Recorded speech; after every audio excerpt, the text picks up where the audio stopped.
ពាក់កណ្ដាលជីវិតដំបូងលាក់ឈ្មោះច្បាំងដើម្បីប្រទេសពាក់កណ្ដាលជីវិតក្រោយត្រូវគេដេញចេញពីផ្ទះនៅឯក៏រហូតដល់ស្លាប់ចប់បែបនេះហាំ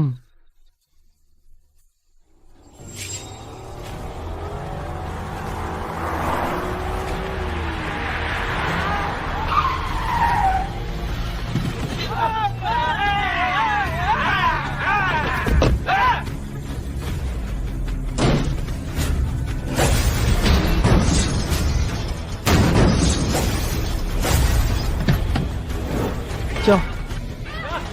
ឯងចង់ធ្វើអីកុំស្រែកឈប់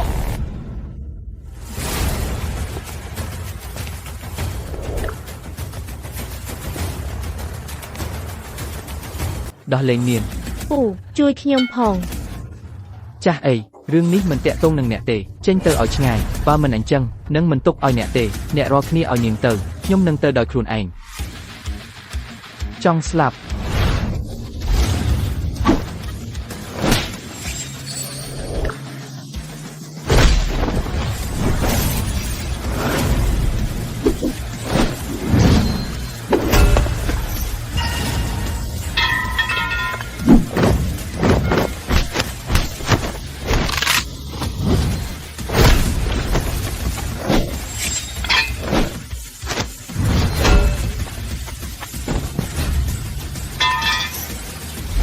មិនទាន់ឲ្យគេទៅទេ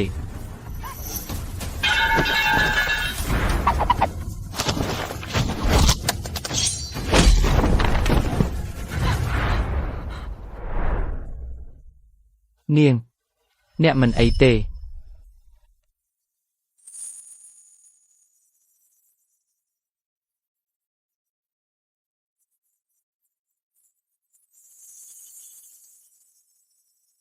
ជូន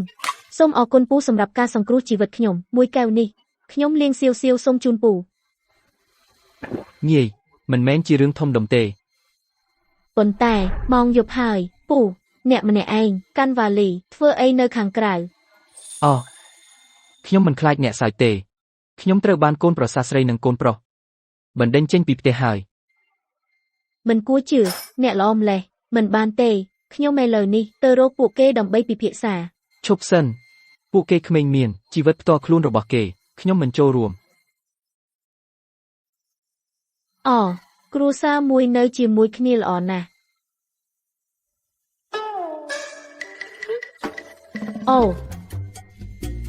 ពូអ្នកនៅលីវទេប្រពន្ធខ្ញុំបានស្លាប់ប្រហែល20ឆ្នាំហើយចុះអ្នកធ្លាប់គិតទេរៀបការម្ដងទៀតអូខ្ញុំពូមិនមែនន័យនោះទេខ្ញុំមិនទាន់ដល់អាយុនោះទេខ្ញុំនិយាយពីខ្ញុំទេពូក៏មិនគិតបែបនោះដែរខ្ញុំគឺគ្មានបំណងផ្នែកនោះទេខ្ញុំអាយុច្រើនហើយសាមនឹងនៅលីវនៅម្នាក់ឯងឯក៏ណាមិនអាចសាំបានពូមានជំនាញល្អម្លេះមិនចាញ់ក្មេងទាំងនោះបន្តិចសោះហើយណាជាងក្មេងទាំងនោះថែមទាំងខ្លាំងទៀតហើយឥឡូវអ្នកមានពេលវេលាច្រើនអាចទៅស្វែងរកសុខមង្គលផ្ទាល់ខ្លួនឈប់សិនទៅអរគុណកូនស្រីដែលមានចិត្តល្អពិតមែននៅនេះមានមួយស្អាតហើយសុភាពរៀបសារមីងលីវម្នាក់ឬក៏ខ្ញុំណែនាំឲ្យអ្នកនេះល្អអញ្ចឹងហើយដូច្នេះយើងថ្ងៃស្អែកណាត់ពេលញ៉ាំបាយឈប់សិនថ្ងៃស្អែកខ្ញុំត្រូវធ្វើការអញ្ចឹងលោកធ្វើការនៅណាខ្ញុំឲ្យមីងទៅរកលោកថ្ងៃស្អែកប្រហែលជានៅផ្លូវធំល្អអញ្ចឹងហើយបានកំណត់ហើយផ្លូវធំថ្ងៃស្អែកថ្ងៃត្រង់ប្រជុំគ្នាអញ្ចឹងខ្ញុំទៅសិនលាហើយពូកូនស្រី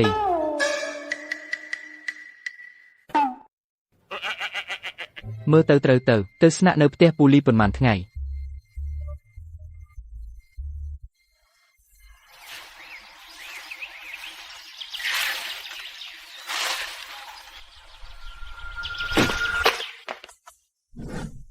ខ្ញុំអនុញ្ញាតឲ្យអ្នកធ្វើខុសប៉ុន្តែអនុញ្ញាតតែម្ដងនេះបើមានម្ដងទៀតត្រូវកាន់លិខិតលាឈប់មកជួបខ្ញុំអ្នកណាយល់ហើយអាចចេញទៅ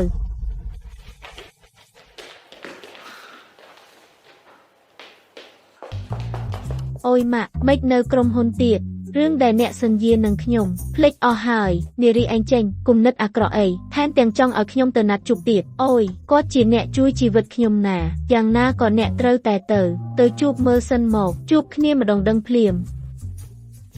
ព្រោះគាត់បានជួយអ្នកខ្ញុំត្រូវទៅអរគុណគាត់ម្ដងប៉ុន្តែការណាត់ជួបពិតជាមិនអាចទៅរួចចាសទៅណាអូយទៅណាទៅម៉ាក់គឺគាត់ហើយឡាំងសៀវខ្ញុំជាប្រធានក្រុមហ៊ុនចាំងស៊ីអ្នកថែមទាំងឲ្យខ្ញុំទៅជួបជាមួយពូអ្នកសម្អាតណាត់ជួបអូខ្ញុំទៅតែ49ឆ្នាំទេលោកស្រីអាយុ41ឆ្នាំធំជាងលោកស្រីតែ8ឆ្នាំទេមិនបានคล้ายទៅជាលោកតាទៅវិញជិត50ឆ្នាំហើយមិនទាន់ជាលោកតាទៀតតែគាត់អាចមួយរំពេចវាឈ្នះក្មេង3 4នាក់សុខភាពរាងកាយពិតជាគ្មានបញ្ហាទេលោកស្រីសូមទុកចិត្តបានឯងនិយាយរឿងហួសហេតុទៀតខ្ញុំនឹងហែកមាត់តូចរបស់ហែងធ្វើជាកូនល្អណាស់ចាំខ្ញុំនៅទីនេះ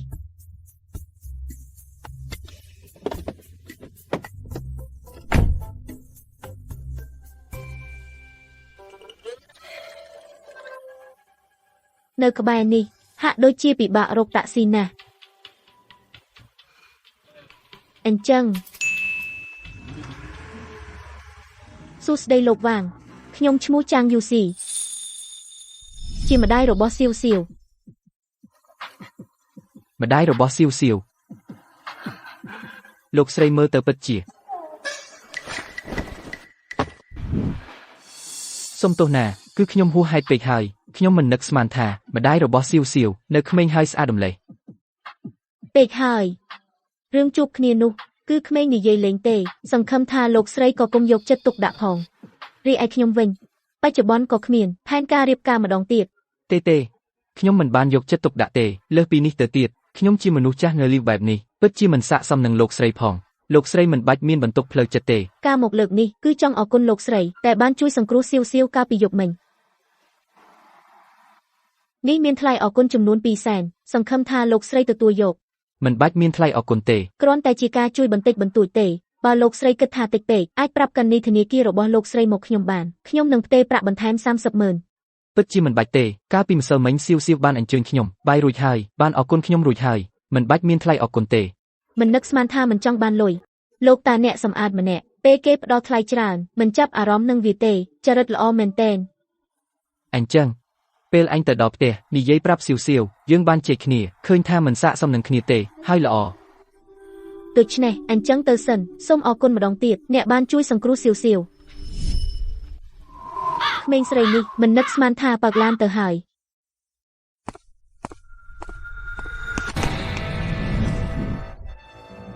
ប្រយ័ត្ន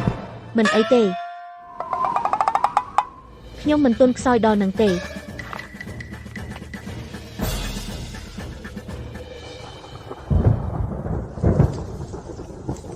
ហេមិនក៏ស្រាប់តែភ្លៀងដូច្នេះចាំបន្តិច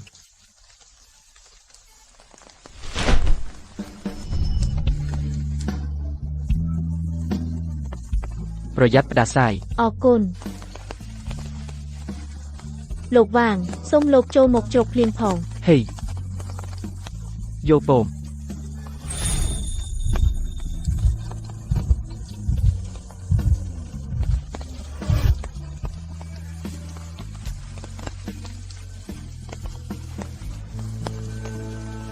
កន្លែងនេះហាក់ដូចជាពិបាករកតាក់ស៊ីអ្នកទៅណាខ្ញុំទៅផ្លូវណានយ៉ាងដែលនៅមិនឆ្ងាយផ្លូវណានយ៉ាងពីទីនេះត្រឹមតែ1 ឬ 2 គីឡូម៉ែត្រទេបើអ្នកមិនខ្ពើមឡើងឡានខ្ញុំនឹងបញ្ជូនអ្នកមួយដំណាក់ហេ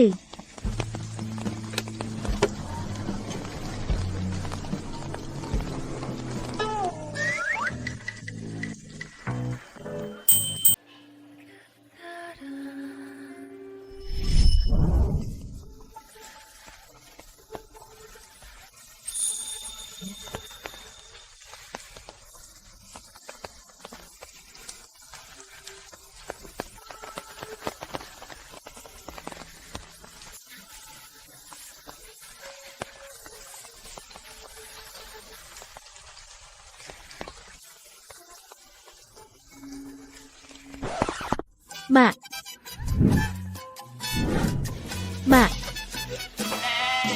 កូនស្រីឯងធ្វើឲ្យខ្ញុំភ្ញាក់ផ្អើល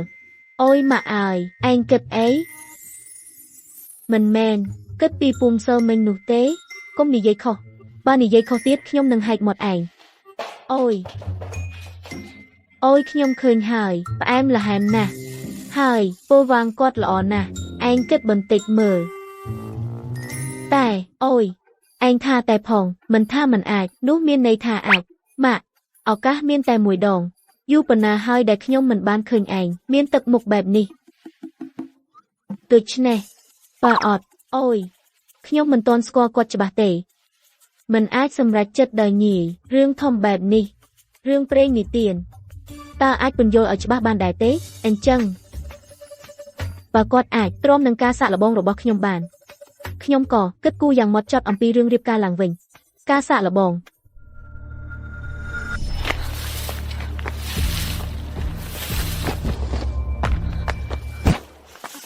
ពូសាច់ដុំទ្រូងរបស់ពូធំណាស់ក្មេងស្រីសូមគោរពខ្លួនឯង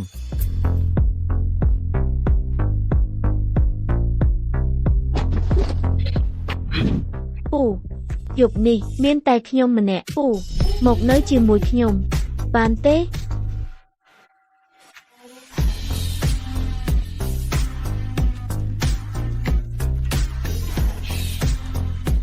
បាន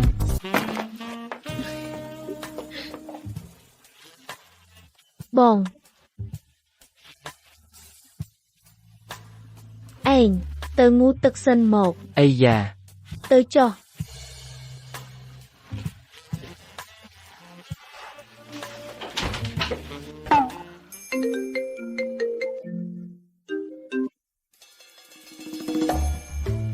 ស្ថានភាពយ៉ាងម៉េចដែរកុំបារម្ភយូស៊ីខ្ញុំចេញទៅដោយខ្លួនឯងមានអីដែលខ្ញុំមិនចេះដោះស្រាយបងនោះអីគាត់សប្បាយចិត្តខ្លាំងណាស់ទៅងូតទឹកហើយខ្ញុំក៏គួរតែរត់ចេញហើយបានខ្ញុំដឹងហើយរឿងកំ pl នេះគួរតែចប់ហើយហួសហេតុពេកហើយគាត់យ៉ាងណាក៏ជាពូនៅលីវឯងឲ្យអ៊ំជាងទៅលះបង់ខ្លួនបុរសណានឹងទ្រាំបានតែការពិតគឺដូច្នេះគាត់មិនបានឆ្លងកាត់ការសាកល្បងរបស់ខ្ញុំទេ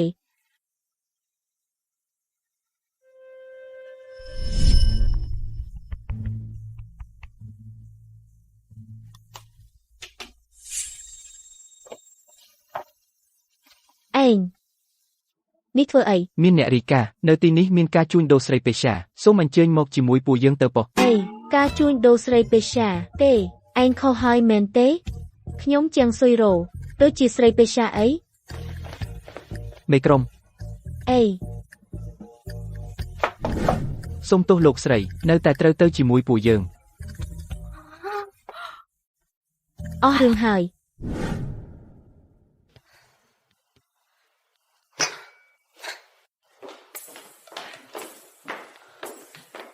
មានរឿងអី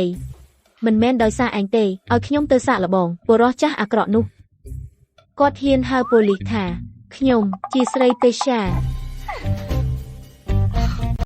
អេអ្នកនៅតែអាចសើចបានទៀតខ្ញុំធ្វើបែបនេះសម្រាប់អ្នកនឹងតើអ្នកមិនមែនជាមិត្តសម្លាញ់របស់ខ្ញុំទៀតទេ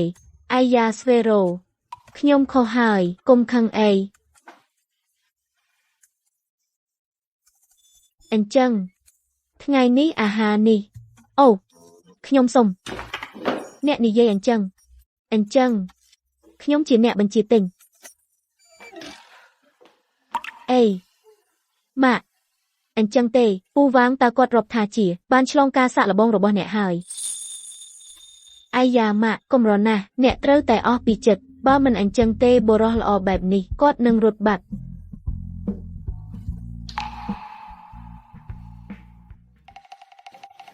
ពូវាងត្រឡប់មកវិញហើយអីពូវាងមកទីនេះលឿនបងស្រីលីមានរឿងអីម្នាក់នេះជា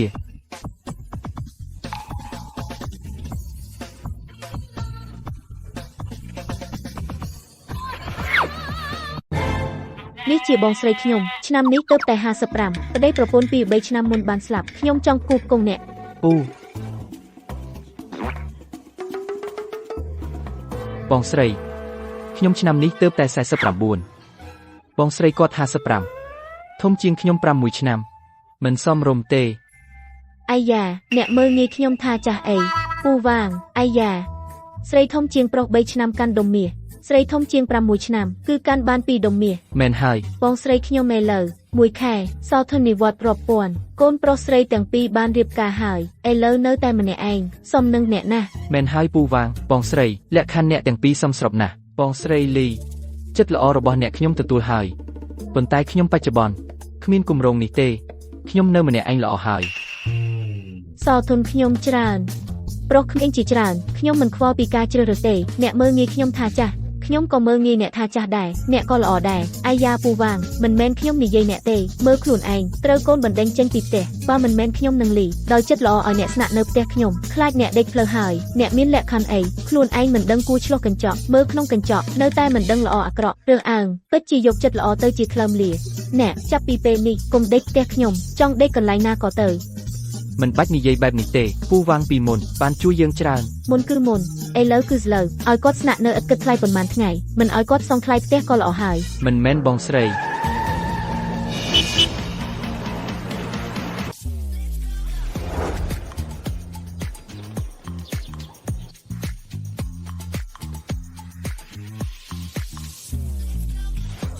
អ្នកស្រីចាងឯងមកធ្វើម៉េច ឡើងឡាន ទៅណានឹង ខ្ញុំចិញ្ចឹមអ្នក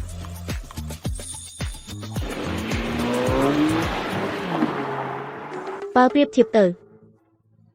ឈឺចាប់បន្តិចហើយ យើងទៅណានឹង យើងទៅណានឹង ការិយាល័យចុះបញ្ជីរៀបការសូមមើលកញ្ចក់ទាំងពីរនាក់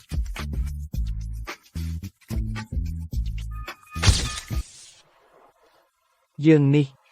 រៀបការហើយ អ្នកជាអ្នកជួយជីវិតរបស់ស៊ីវស៊ីវគោរពអ្នកហើយក៏ចូលចិត្តអ្នកដែរនាងគ្មានឪពុកតាំងពីតូចខ្ញុំមិនចង់ឲ្យនាងខកចិត្តដូច្នេះ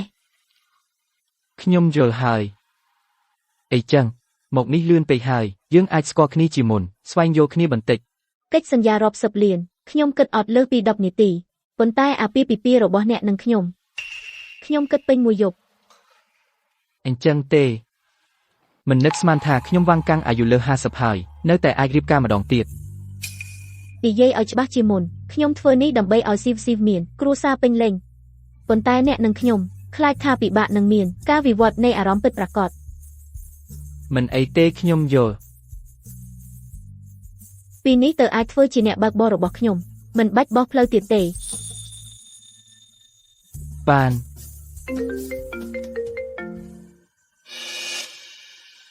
លោកលូនៃក្រុមហ៊ុនលូបានខ្ញុំដឹងហើយ យ៉ាងម៉េចហ្នឹង ថ្ងៃនេះមានម្ចាស់ធំខួបកំណើតអាយុ60ឆ្នាំខ្ញុំត្រូវទៅជូនអំណោយខ្ញុំទៅធ្វើការជាមុនអ្នករងចាំខ្ញុំនៅទីនេះ អូ UC អ្នកមកដល់ហើយខ្ញុំនឹកអ្នកខ្លាំងណាស់ លោកចៅខ្ញុំឈ្មោះចាង UC យើងមិនទាន់ស្និទ្ធស្នាលគ្នាទេកុំហើឲ្យចិត្តពេក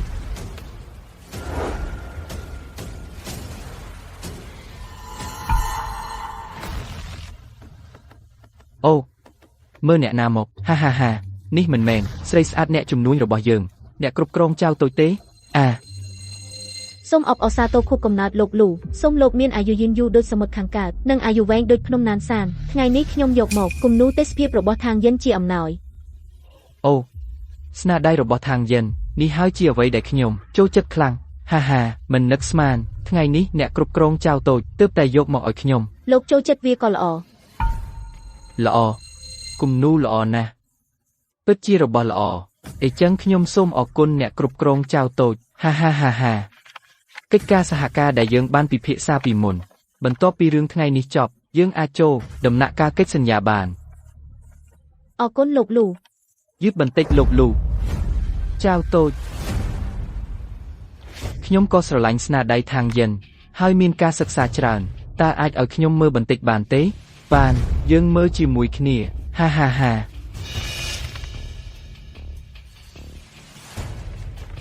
មិនត្រឹមត្រូវទេមានរឿងអីគំនូរទេសភាពរបស់ທາງយិនអាចคล้ายคล้ายមិនមែនទេអាคล้ายคล้ายមិននិយាយពីផ្សេងទេយើងមើលស្នាមបត់លើនេះមានពណ៌ស្បន្តិចមិនដូចពណ៌ក្រដាសទេ បើវាចាស់តាមធម្មជាតិមិនមានករណីបែបនេះទេដូច្នេះគំនូរនេះជារបស់ខ្លែងសូម្បីតែធ្វើឲ្យពិតប៉ុណ្ណាប៉ុន្តែក៏នៅតែខ្លែង មិនអាចទេខ្ញុំទិញវាក្នុងតម្លៃ3លាន សូម្បីតែ30លានវាក៏នៅតែខ្លែងបើអ្នកមិនជឿលោកឈិននៅទីនេះយើងអាចឲ្យគាត់មកមើលលោកឈិន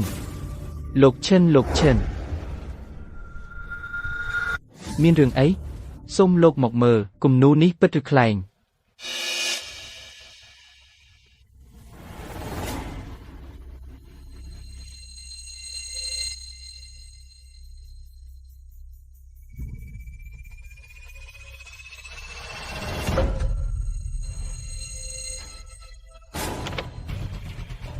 ស្ទើរតែគ្មានខុសពីរបស់ពិតទេប៉ុន្តែវាពិតជាខ្លែង អី មិនល្អទេយូស៊ីមានបញ្ហាខ្ញុំងុយដេកបន្តិចខ្ញុំនឹងទៅដេកបន្តិចទៀត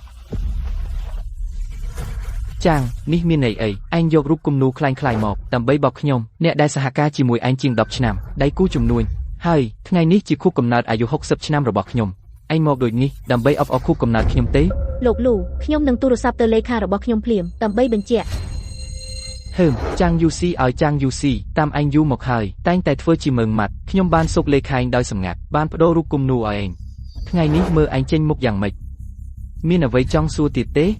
ផុសតាំងនៅពីមុខឯងគ្រាន់តែទូរស័ព្ទខ្លែងៗនេះអាចខ្លាយជាពិតបានទេ ខ្ញុំពិតជាមិនមែនដោយចិត្តណាទេលោកលូខ្ញុំក៏ត្រូវគេបោកដែរសូមលោកឲ្យឱកាសខ្ញុំម្ដងទៀតខ្ញុំអាចសងសំណងដល់លោក សងសំណងការខកចិត្តអាចសងសំណងបានទេ ឪពុកចិញ្ចឹមបងស្រីនេះពិតជាហួសហេតុណាស់នាងពិតជាយល់ថាលោកភ្នែកស្រវាង ខ្ញុំពិតជាគ្មានចិត្តណានោះទេ អូលោកលូខ្ញុំឃើញលោកចាំងក៏មើលទៅមិនដូចចិត្តណាដែរឬមួយឲ្យវាទៅ ខ្ញុំឃើញនាងចិត្តណាមែន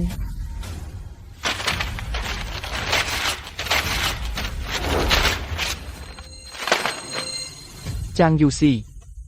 ពិធីជប់លៀងរបស់យើងមិនស្វាគមន៍ឯងទេសូមចេញទៅក្រុមហ៊ុនចាំងរបស់ឯងជាមួយក្រុមហ៊ុនលូរបស់ខ្ញុំរាល់កិច្ចសហការមើលទៅខ្ញុំត្រូវគិតឡើងវិញ អ្វីលោកលូយើងពីរក្រុមហ៊ុនសហការគ្នាយូរមកហើយឥឡូវនេះដោយសាររឿងតូចតាចនឹងបញ្ឈប់កិច្ចសហការបើលោករឹងរូសបញ្ឈប់ក្រុមហ៊ុនលូរបស់លោកក៏នឹងមានការខាតបង់ធំដែរ ខាតក៏ខាតទៅ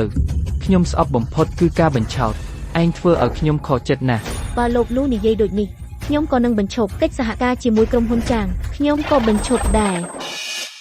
សុំទោសលោកចាងអំណោយយកខុសនេះទើបជាអំណោយខួបកំណើតរបស់លោកលូ ខ្ញុំពេលណាដល់ពេលនេះហើយអ្នកនៅតែចូលរឿងទៀតនៅថាមិនច្របូកច្របល់ទៀត ខ្ញុំនេះបារម្ភពីអ្នកឥឡូវគ្មានរឿងទេ ហេតុអីក៏គ្មានរឿងរបស់នេះអ្នកយកមកពីណាអ្នកចង់ឲ្យខ្ញុំអស់មុខមែនទេ ជឿខ្ញុំនេះជារឿងអីទៀតអំណោយអីដែលយកខុស សូមទោសលោកលូពិតជាខ្ញុំយកខុសសូមលោកអភ័យទោស នេះជាកំហុសរបស់ខ្ញុំលោកលូសូមលោកកុំបន្ទោសលោកចាងអំណោយថ្ងៃកំណើតនេះជាប៉ូសេឡែនពណ៌លឿង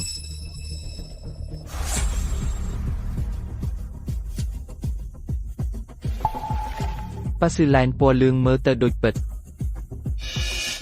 តែបានកាត់ឡើងស្ថានភាពបែបនេះខ្ញុំក៏មិនហ៊ានប្រកាសពីការវិនិច្ឆ័យរបស់ខ្លួននិយាយលេងអីនេះអាចពិតដូចម្ដេចទៅ មានន័យដូចម្ដេចលោកស្រីចៅលោកមានន័យថានេះក៏ខ្លែងដែរ ពិតជាខ្លែងប៉ូសេឡែនពណ៌លឿងជាអំណោយជាតិរបស់ដាស៊ីមិនមែនមានលុយអាចទិញបានទេតម្លៃរបស់វាមិនអាចវាស់បានលើកលែងតែចំពោះដាស៊ីអ្នកដែលបានរួមចំណែកយ៉ាងធំធេងអ្វីផ្សេងទៀតមិនអាចទទួលបានដាច់ខាត ខ្ញុំដឹងអំពីអំណោយជាតិបើនេះពិតវាអាចប្រៀបធៀបនឹងវត្ថុបុរាណនិងគំនូរថ្លៃថ្នូរជាងរាប់ពាន់ដងលើកមុនបានផ្ដល់ទៅឲ្យមេដឹកនាំប្រទេសសៀងដូច្នេះមេដឹកនាំសៀងរីករាយយ៉ាងខ្លាំងបានចុះហត្ថលេខាផ្ទាល់ជាមួយដាស៊ីការបញ្ជាទិញនាំចូលរាប់លានកត ទោះបីយើងទាំងអស់គ្នាដឹងលោកចាងតម្លៃខ្លួនលោកមិនថោក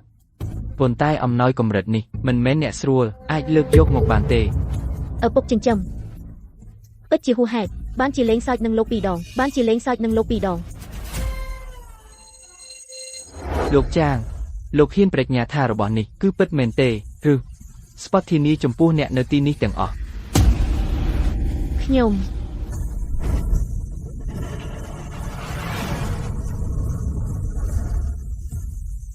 ខ្ញុំហ៊ានស្ពតពិតជាពិតឯងជានរណាលោកចាំងសំបីតែនិយាយក៏មិនហ៊ានឯងវិញនិយាយមុនខ្ញុំជា អើខ្ញុំថាឯងចូលមកហេតុអ្វីខ្ញុំឃើញឯងមុខស្គាល់ណាស់អូឯងនឹងហើយ ឯងស្គាល់ខ្ញុំទេ ពិតណាស់ខ្ញុំស្គាល់ឯងលោកតាចាស់អីបោះដីឯងទៅមើលការក្រៅណាស់ អូឯងនឹងហើយ ខ្ញុំថាលោកចាំងឯងអត់មានអ្នកប្រើទេស្រទានជួនម្នាក់អ្នកបោះផ្លូវគាត់ជាប្តីខ្ញុំ នាងហ៊ានទទួលស្គាល់ខ្ញុំជាប្តីនាងអីឯងហ៊ានរកអ្នកបោះផ្លូវធ្វើប្តី មិនតាក់ទងនឹងឯងទេ មើលអាយុគាត់ច្បាស់ជាចាស់ជាងឯងខ្ញុំក្មេងជាងគាត់ច្រើនខ្ញុំដេញឯងយូរណាស់ឯងមិនខ្វល់ពីខ្ញុំសោះចាងយូស៊ីឯងឈ្មោះទេរែងចូលចិត្តរសជាតិធ្ងន់ចូលចិត្តបែបនេះ ឯងអូ ប្រពន្ធខ្ញុំឯងហ៊ានមើលងាយ មនុស្សល្ងងស្មោះត្រង់នេះមានមុខរឹងណាស់បងឡាវឯងធ្វើហួសពេកហើយមិនក៏ហ៊ានវាអ្នកអតី សុំទោសខ្ញុំអត់ទ្រាំមិនបានមួយផ្លែតតាចាស់អីឯងហ៊ានវាយខ្ញុំហើយធ្វើខ្លាំងទៀត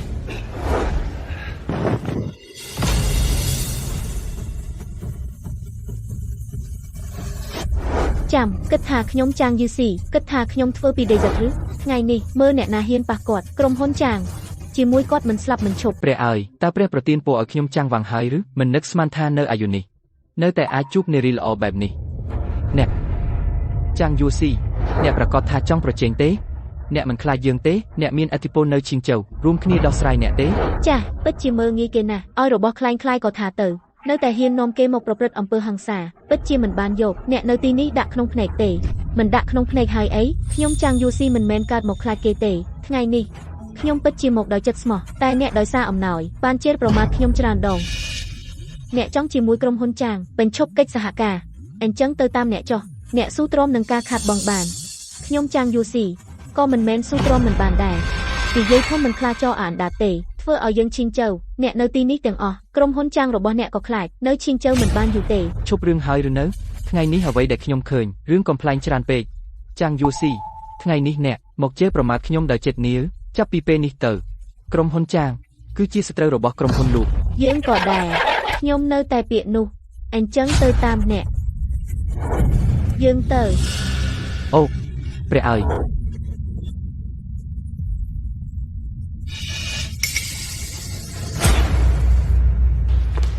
លោកចាងសុំទោសខ្ញុំធ្វើឲ្យរឿងខូចហើយ អ្នកនៅដឹងថាខ្លួនឯងធ្វើឲ្យខូចខ្ញុំ ខ្ញុំគ្រាន់តែមិនចង់ឃើញអ្នកត្រូវគេសង្កត់សង្កិនឬសូម្បីតែត្រូវគេបន្ទាបបន្ថោក តែអ្នកក៏ត្រូវមើលទីកន្លែងដែរមែនទេដូចថ្ងៃនេះតើវាជារឿងដែលអ្នកអាចចូលរួមបានទេ ខ្ញុំ មិនអីទេខ្ញុំក៏មិនចង់ចូលរួមក្នុងការសង្គមដែរមនុស្សនឹងរឿងរ៉ាវនៅឈីងជើនេះតែអ្នកធ្វើឲ្យខ្ញុំសម្រេចចិត្តដូចនេះពីនេះទៅខ្ញុំក៏មិនបាច់ទៅចេះជាងគេដូច្នេះអ្នកក៏មិនបាច់មានបន្ទុកផ្លូវចិត្តធំពេក ដូច្នេះការដែលខ្ញុំធ្វើនេះនឹងធ្វើឲ្យអ្នកខាត់បងច្រើនទេ ប្រហែលជាច្រើន10លានឬសូម្បីតែរាប់រយលាន ច្រើនម្លេះតើវានឹងប៉ះពាល់ដល់ក្រុមហ៊ុនយ៉ាងខ្លាំងទេ សួរច្រើនមកធ្វើអ្វីផលប៉ះពាល់ពិតជាធំបើខ្ញុំមិនបដូរស្ថានភាពអាចនឹងខ្សែធន ធ្ងន់ធ្ងរម្លេះ ធ្ងន់ធ្ងរសួរច្រើនមកធ្វើអី ព្រោះពេលនេះយើងជាគ្រួសារតែមួយ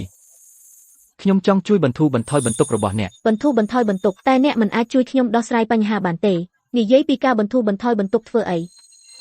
យ៉ាងហោចណាស់ខ្ញុំអាចលួងលោមអ្នកបានឬពេលត្រឡប់ទៅផ្ទះវិញខ្ញុំធ្វើម្ហូបឆ្ងាញ់ឲ្យអ្នក មិនអីទេការលួងលោមដោយពាក្យសម្ដីនិងអាហារឆ្ងាញ់បើការលួងលោមមានប្រយោជន៍នៅលើโลกនេះនឹងមិនមានជំងឺថប់បារម្ភទេពីនេះទៅរឿងការងារអ្នកកុំសួរច្រើនព្រោះសួរទៅក៏គ្មានប្រយោជន៍នេះមិនមែនជារឿងដែលអ្នកអាចដោះស្រាយបានទេនៅក្នុងនេះជាប្រាក់សម្រាប់ចូលនិវត្តន៍របស់លោកមិនច្រើនទេត្រឹមតែប៉ុន្មានរយលានប៉ុណ្ណោះ នេះជាប្រាក់សោធននិវត្តន៍របស់ខ្ញុំបើលោកត្រូវការអាចយកទៅប្រើប្រាស់ជាបន្ទាន់មុន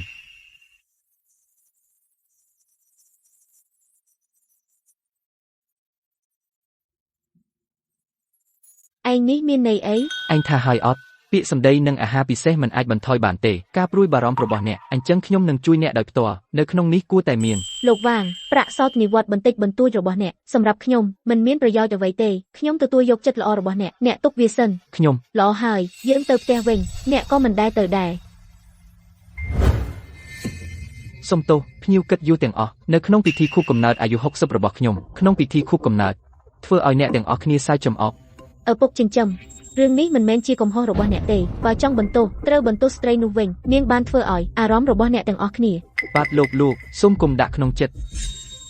ស្ត្រីអាក្រក់ចាំងយូស៊ីរូបនេះទឹកមុខរបស់នាងអាក្រក់ណាស់ ឪពុកចិញ្ចឹមចាប់ពីថ្ងៃនេះខ្ញុំអំពាវនាវឲ្យអ្នកទាំងអស់គ្នារួមគ្នាធ្វើឲ្យក្រុមហ៊ុនចាងឈប់ដំណើរការនាងចាងយូស៊ីប្រកាសជាលុតជង្គង់មកសុំទោសយើង ពេលនោះសុំទោសយឺតពេកហើយ ត្រូវហើយមិនថានិយាយអីក៏មិនអាចអត់ទោសបានដែរពិតជាធ្វើឲ្យខឹងណាស់ឲ្យអំណោយคล้ายៗក៏ថាទៅថែមទាំងវាមនុស្សនឹងគំរាមទៀតមនុស្សប្រភេទនេះមិនសមនឹងនៅឈីងជើទេ ល្អហើយថ្ងៃនេះមានរឿងមិនសប្បាយចិត្តច្រើនណាស់រឿងមិនសប្បាយចិត្តខ្ញុំក៏គ្មានអារម្មណ៍បន្តទៀតទេប៉ុន្តែរបស់នេះ អូយ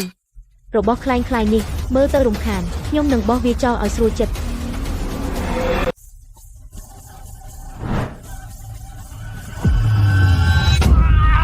ឋានឡាវលោកអញ្ចឹងធ្វើអ្វីដីត្រជាក់ណាស់ក្រោកឡើងទៅអូប្រយ័ត្នអូយឋានឡាវអើយបើលោកដួលឈឺនៅទីនេះនោះគឺជាការគ្មានសុជីវធម៌របស់ខ្ញុំហើយទើបតែឯងចង់ធ្វើអ្វី បំបាក់វាទៅឋានឡាវរបស់คล้ายៗនេះមើលទៅរំខានភ្នែក ឯងចង់បំបាក់វា គ្រាន់តែថោខូចមួយបំបាក់ហើយបំបាក់ទៅមានបញ្ហាអ្វីហាឯងហ៊ានវាខ្ញុំប៉ាចិញ្ចឹមបុរសចាស់នេះវាខ្ញុំ ឋានឡាវលោកវីកូនស្រីចិញ្ចឹមរបស់ខ្ញុំធ្វើអ្វីវីគឺវីនាងនេះមនុស្សគ្មានភ្នែកឯងដឹងទេនាងស្ទើរតែបំផ្លាញវត្ថុមានតម្លៃនេះបំផ្លាញចោល វត្ថុមានតម្លៃ នេះគឺជាវត្ថុរាជធានីរបស់រដ្ឋដាសៀឋានឡាវលោកខុសហើយឬអ្វី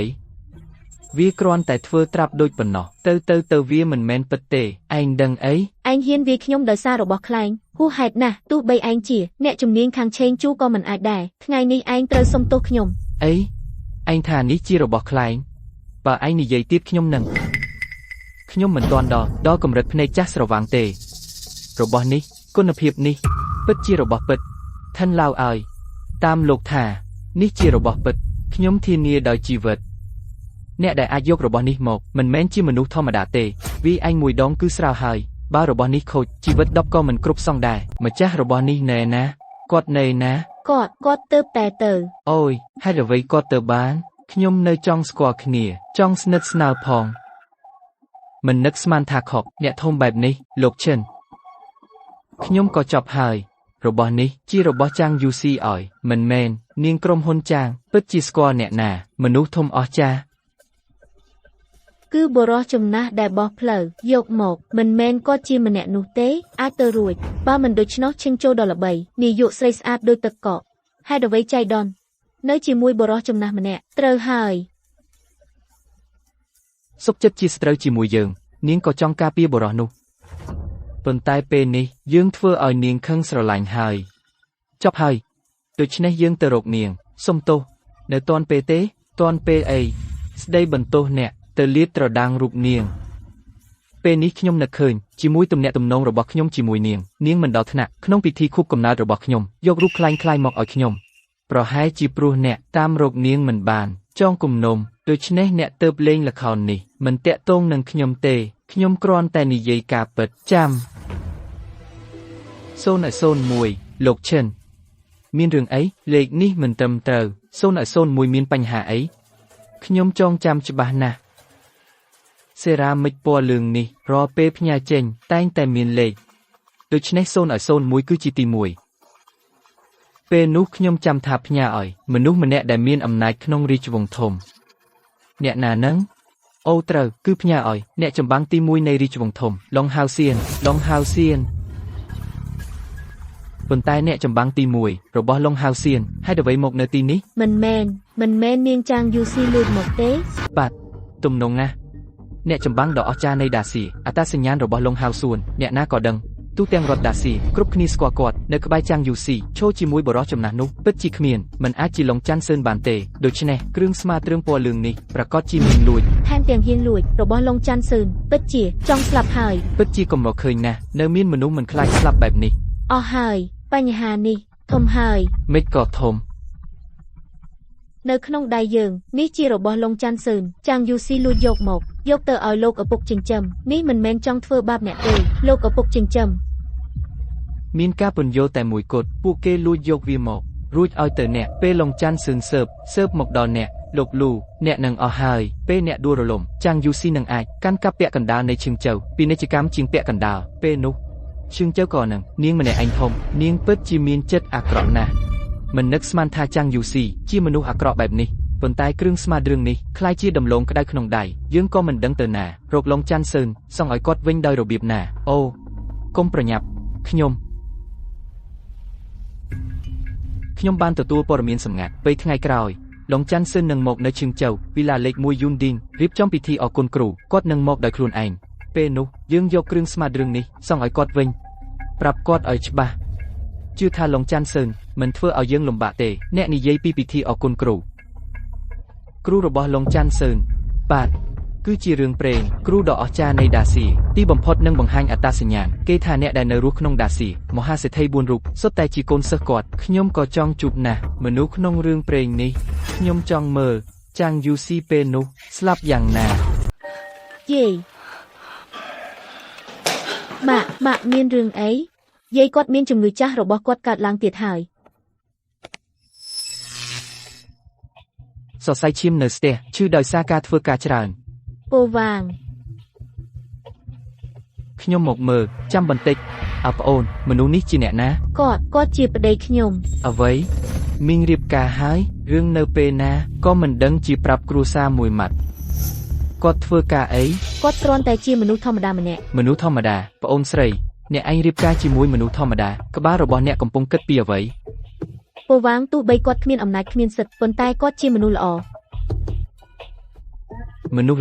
នៅតាមផ្លូវចាប់បានមួយក្តាប់ពេលនេះសង្គមមនុស្សល្អមានប្រយោជន៍អ្វីអាចឲ្យគ្រួសារខ្ញុំមើលទៅអ្នកឯងឈួតហើយ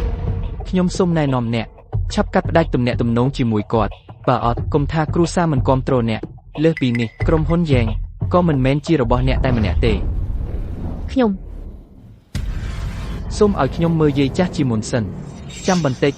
ធ្វើអ្វីជាគ្រូពេទ្យទេអ្នកណាឲ្យអ្នកប៉ះយាយខ្ញុំចេះថ្នាំបន្តិចនៅតែអាចមើលបានអាយយ៉ូចេះថ្នាំបន្តិចអ្នកឯងមិនចេះបន្ទាបខ្លួនទេខ្ញុំបានអញ្ជើញមហាពេទ្យរាជាណាចក្រសៀមសិស្សផ្ទាល់របស់បៃសីដាវគ្រូទេសបេនយុនមកព្យាបាលម្ដាយខ្ញុំមិនចាំបាច់ឲ្យអ្នកធ្វើទេសិស្សផ្ទាល់របស់សីដាវគាត់ចាប់ផ្ដើមទទួលសិស្សនៅពេលណាសូម្បីតែមិនបានប្រាប់ខ្ញុំអូឯងជាអ្វីទៅពេទ្យជំនាញបែកទទួលសិស្សត្រូវតែសួរអ្នកមុនឬខ្ញុំថាខួរក្បាលឯងមានបញ្ហាមែនពូវាងកុំនិយាយរឿងអីសែកណាស់មីងទី2បរោះដែលអ្នករកចេះតែនិយាយធំពេទ្យជាតិទទួលសិស្សនៅតែត្រូវសួរគាត់មិនដឹងគាត់ជាគ្រូពេទ្យជាតិពូវាងអ្នកមិនគួរនិយាយបែបនេះទេខ្ញុំធ្លាប់បញ្ជាគាត់យ៉ាងតឹងរ៉ឹងវិទ្យាសាស្ត្រមានទំនួលខុសត្រូវធំការជ្រើសអ្នកស្នងត្រូវតែបានការយល់ព្រមពីខ្ញុំមិននឹកស្មានគាត់ប្រឆាំងនឹងឆន្ទៈខ្ញុំចង់ដឹងសិស្សដែលគាត់ទទួលនេះយ៉ាងម៉េចបើមិនល្អខ្ញុំត្រូវដាក់វិន័យសុំទោសខ្ញុំទើបតែនិយាយខុសសិស្សពេទ្យជាតិគ្រូបៃយុនពេលណាគាត់មកនិយាយខុសឯងនិយាយខុសតែមួយម៉ាត់មិនអាចរួចទេសំណាងល្អថ្ងៃនេះគ្មានអ្នកណាទេបើមិនដូច្នោះឯងស្លាប់មិនដឹងកន្លែងឯងគ្មានអីត្រូវធ្វើទេចេញទៅឃ្លាតពីប្អូនស្រីខ្ញុំបើមិនដូច្នោះពេលគ្រូបៃយុនមកខ្ញុំនឹងប្រាប់គាត់ពូវាងអ្នកគួរចេញសិនបើរឿងធំឡើងខ្ញុំមិនអាចជួយបានទេលោកតាគ្រូបៃយុនមកដល់ហើយអញ្ជើញចូលបាទគ្រូបៃយុនកំពុងរងចាំអ្នកសូមមើលម្ដាយខ្ញុំផង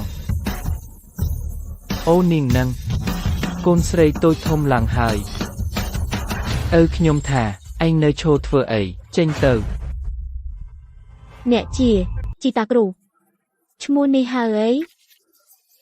ឈ្មោះបៃជីឈ្មោះដងគីគ្រូបៃយុន នេះជាអ្នកបម្រើម្នាក់នៅផ្ទះខ្ញុំ អ្នកបម្រើអ្នកនេះហាក់ដូចជាស្រដៀងនឹងជីតាគ្រូតែជីតាគ្រូមិនក៏អាចទៅធ្វើជាអ្នកបម្រើគេបាន គ្រូបៃយូនស្គាល់គាត់ឬ មិនស្គាល់យើងទៅមើលយាយសិន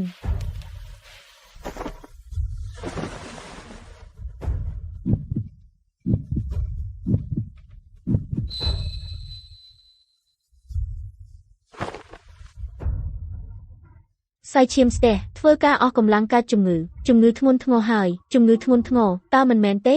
យាយ ប្រសិនបើម្ដាយស្លាប់ពួកគ្រួសារក៏គ្មានអ្នកណាអាចទប់ស្កាត់ឈីងទី2បានដែរគ្រូបៃយូនសូមលោកគ្រូជួយសង្គ្រោះម្ដាយខ្ញុំ កុំប្រញាប់ខ្ញុំបានរៀបចំរួចរាល់ហើយថ្នាំមួយគ្រាប់ឈុនយ៉ាងអាចជួយយាយបំបត្តិការស្ទះបន្ថែមថាមពលយ៉ាង ម្ដាយខ្ញុំមានសង្ឃឹមហើយដូច្នេះសូមឆាប់ឲ្យថ្នាំទៅអ្នកចាស់អូត្រូវហើយគ្រូបៃយូនថ្នាំឈុនយ៉ាងនេះថ្លៃប៉ុន្មាន មិនបាច់លុយទេគ្រឿងថ្នាំរបស់ថ្នាំនេះខ្ញុំនឹងឲ្យបញ្ជីមួយអ្នកប្រគល់មកខ្ញុំវិញគ្រឿងថ្នាំ2ចំណែកថ្ងៃក្រោយខ្ញុំធ្វើអំពើល្អក៏រាប់ជាការជូនគ្រួសារចាងបានបុណ្យមួយ ពិតជាសមនឹងកូនសិស្សរបស់គ្រូពេទ្យដ៏ល្បីគ្រូបៃយូនពិតជាអ្នកជួយសង្គ្រោះមនុស្សធម៌មិនគិតលុយសូមលោកគ្រូជឿជាក់រឿងនេះខ្ញុំនឹងធ្វើឲ្យបានសូមលោកគ្រូឲ្យថ្នាំម្ដាយខ្ញុំ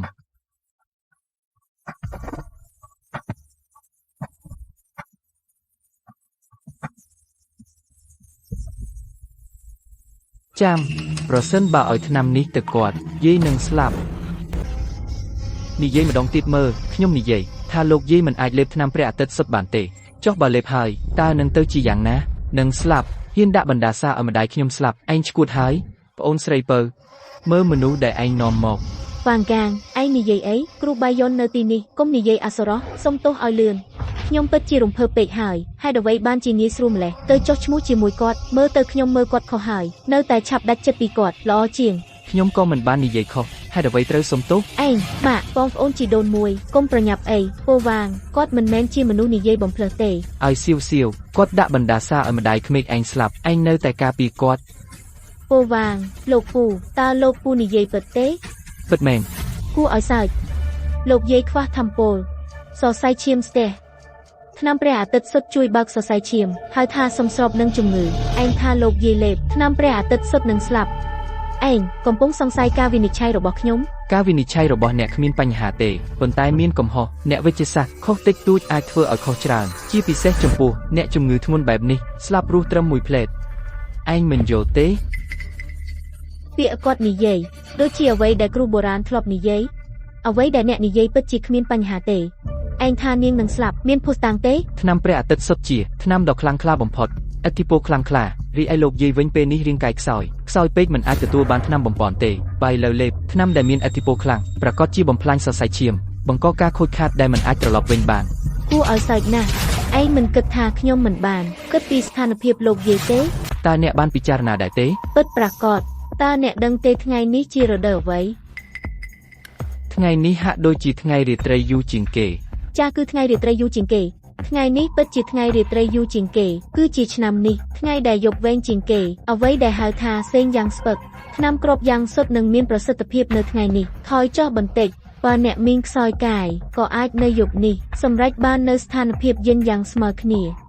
រឿងដែលអ្នកព្រួយបារម្ភនឹងមិនកើតឡើងទេ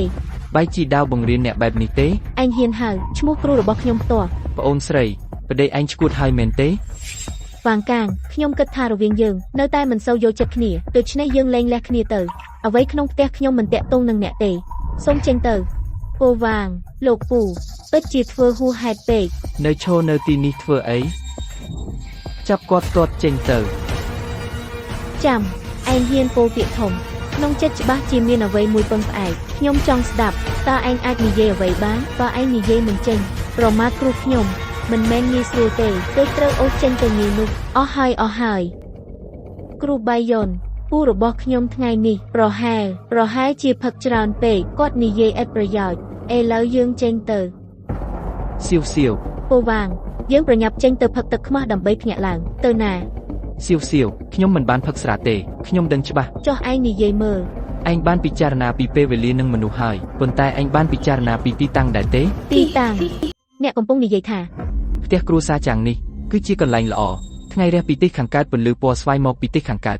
ស្ថិតនៅក្បាលនាគបែរមុខទៅទិសខាងត្បូងគឺជាកន្លែងដែលមានថាមពលយ៉ាងខ្លាំង ទោះបីថ្ងៃនេះជាថ្ងៃរដូវរងាកន្លែងនេះបើប្រៀបធៀបនឹងកន្លែងផ្សេងទៀតមានធម្មពលច្រើនជាងច្រើនដងហើយថ្នាំធម្មពលសុទ្ធនៅទីតាំងនេះអំណាចតែកើនឡើងមិនថយ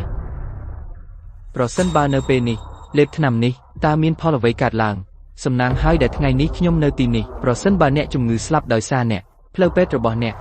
នឹងត្រូវបញ្ចប់ត្រឹមនេះ ខ្ញុំ នេះតើនេះជារឿងអ្វីមិនមែនទេអ្វីដែលបរិសចាស់នោះនិយាយគឺពិត ប្រសិនបើអ្វីដែលពូវ៉ាងនិយាយមិនពិតទេហេតុអ្វីបានជាគ្រូប៉ាយុនតើអ្វីដែលវ៉ាងកាងនិយាយគឺពិតខ្ញុំយល់ខុសគាត់ តើប្អូនស្រីទី2នៅតែរកឃើញកំណប់មួយមិនអាចទៅរួចទេនិយាយមិនពិតសោះអ្វីទៅជាពេលវេលាទីកន្លែងនឹងមនុស្សគ្រូប៉ាយុនកុំឲ្យគាត់បញ្ឆោតអ្នកដោយពាក្យពីរបីម៉ាត់អ្នកគឺអ្នកស្នងរាជរបស់គ្រូពេទ្យជាតិតើអាចឲ្យបរិសចាស់ម្នាក់មកបញ្ឆោតអ្នកដោយពាក្យពីរបីម៉ាត់បានទេខ្ញុំនឹងឲ្យអ្នកជំងឺចាស់លេបថ្នាំ អ្វីដែលគាត់និយាយគឺត្រឹមត្រូវថ្នាំធម្មពលសុទ្ធអ្នកជំងឺចាស់មិនអាចលេបបានទេ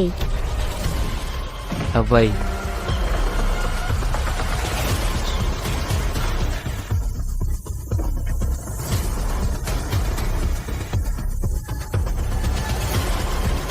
សូមអរគុណលោកដែលបានរារាំងថ្ងៃនេះបើមិនដូច្នេះទេផ្លូវពេទ្យរបស់ខ្ញុំនឹងត្រូវបញ្ចប់ត្រឹមនេះឥឡូវនេះខ្ញុំត្រឡប់ទៅវិញហើយបិទទ្វាររយៈពេល3ឆ្នាំឧស្សាហ៍រៀនឈប់ប្រកបពេទ្យ នាងតូចអ្វីក៏ដោយកុំប្រញាប់ហាត់ច្រើន លោកនិយាយត្រូវ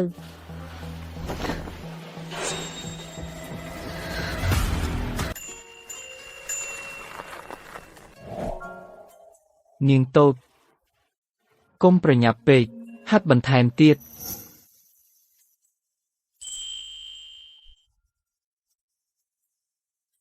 គ្រូបាយុនមិនបានអ្នកលុតជង្គង់នេះកំពុងធ្វើអីនេះកំពុងធ្វើអីឃើញលោកមានសុខភាពល្អ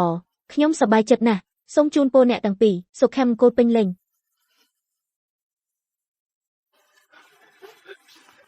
ពូវ៉ាងរឿងនេះពិតជាយ៉ាងម៉េចគ្រូបាយុនមិនស្រាប់តែមកគោរពលោកខ្លាំងម្ល៉េះ ប្រហែលជាខ្ញុំបានជួយនាងបញ្ឈប់ឧបទ្ទវហេតុពេទ្យ សូមទោសពូវ៉ាង មិនអីទេខ្ញុំមិនយកចិត្តទុកដាក់ទេមកថាមិនអីគ្រូបាយុនចេញទៅហើយចុះម្ដាយខ្ញុំវិញតើនៅមានថ្នាំជន់យ៉ាងទៀតទេតើមិនមែនអ្នកថាមិនអាចញ៉ាំបានទេទើបតែបងមិនទុកចិត្តខ្ញុំមែនទេឈប់នរណាជាបងឯងចាស់ជាងខ្ញុំប៉ុន្មានឆ្នាំទៀតបើមិនមែនគ្រូបាយុនថាមិនអាចញ៉ាំខ្ញុំមិនអាចជឿអ្នកពិតជាមិនអាចញ៉ាំផ្ទាល់បានទេតែអាចយកថ្នាំជន់យ៉ាងមកបុកជាម្សៅលេបជាមួយទឹកព្រើបន្ថយប្រសិទ្ធភាពថ្នាំគឺអ្នកថាញ៉ាំបានបើម្ដាយខ្ញុំញ៉ាំហើយមានបញ្ហាខ្ញុំនឹងឲ្យឯងទទួលខុសត្រូវទាំងអស់ខ្ញុំទទួលខុសត្រូវរហូត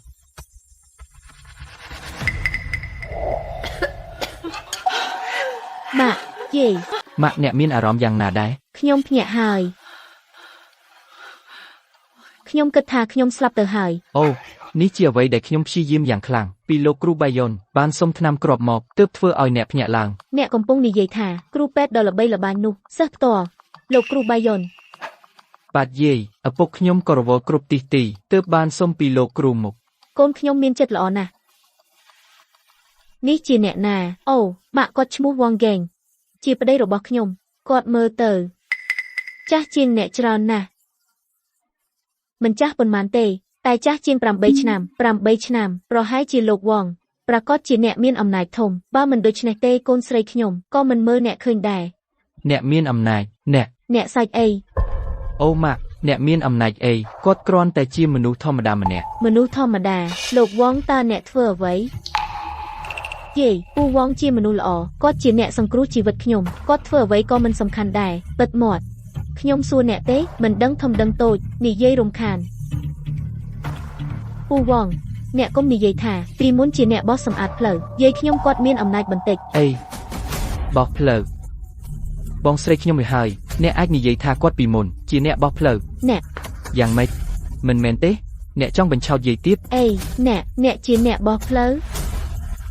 បាទការងារពីមុនរបស់ខ្ញុំពិតជាអ្នកបោះផ្លូវប៉ុន្តែពេលនេះខ្ញុំជាអ្នកបើកបររបស់យ៉ាក់សេហើយខ្ញុំក៏មិនគិតថាការបោះផ្លូវគួរឲ្យខ្មាស់ អ្នកចេញពីគ្រួសារយ៉ាងទៅយាយមិនអាចធ្វើបែបនេះទេពូវ៉ងបានជួយសង្គ្រោះអ្នកបើគ្មានគាត់ទេអ្នកប្រហែលជា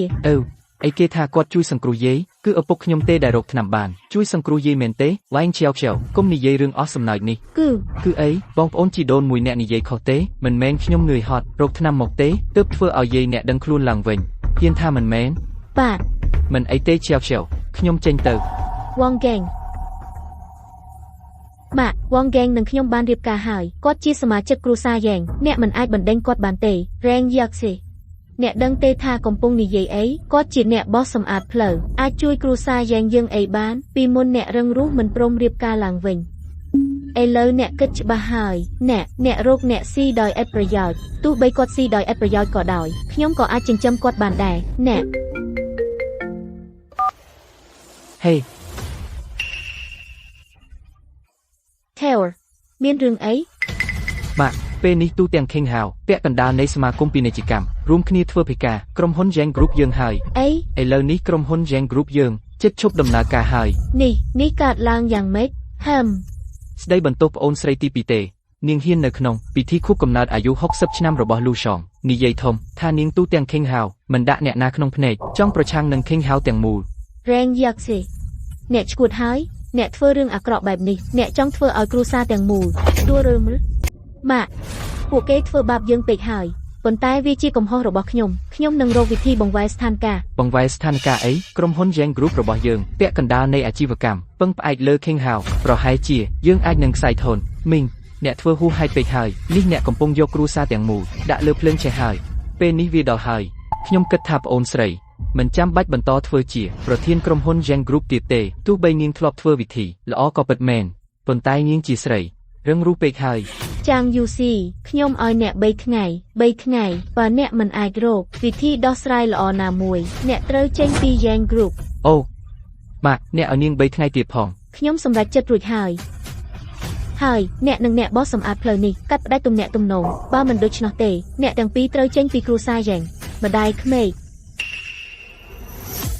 យើងទៅអ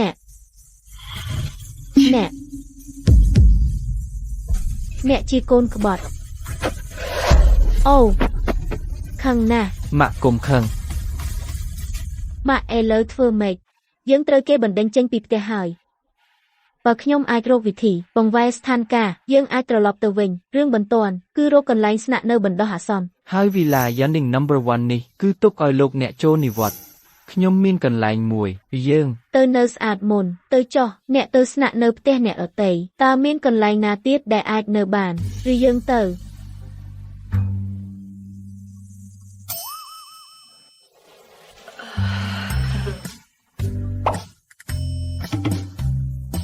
អ្នកទាំងពីរម្ដាយកូនស្នាក់នៅផ្ទះខ្ញុំក៏ថាកើតម៉េចយកបរិសចាស់អាក្រក់នេះមកជាមួយដែរខ្ញុំនៅមិនទាន់ដល់50ទេមិនបានខ្លាយជាបរិសចំណាស់អីប៉ុណ្ណឹងចាស់ម្លេះទេឯង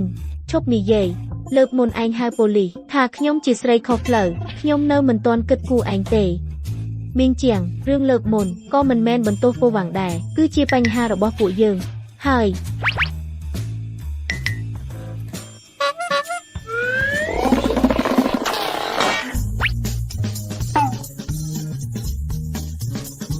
ពូវាំងបានរៀបការជាមួយម៉ាក់ខ្ញុំហើយគាត់ក៏គ្មានកន្លែងនៅដែរដូច្នេះគាត់គ្រាន់តែចាពួកយើងរៀបការហើយខ្ញុំឃើញម្ដាយកូន2នាក់ឈួតអស់ហើយអញ្ចឹងទៅបើអញ្ចឹងខ្ញុំទៅល្អជាងខ្ញុំទៅអត់ធ្មត់នៅក្នុងឡានក៏មិនអីដែរទៅអីទៅបើឯងទៅហើយគេនឹងថាខ្ញុំជាជាងឈួរបៀតបៀនប្តីមិត្តភក្តិប៉ុន្តែឯងត្រូវសុំទោសខ្ញុំសុំទោសអញ្ចឹងទៅយូស៊ីណា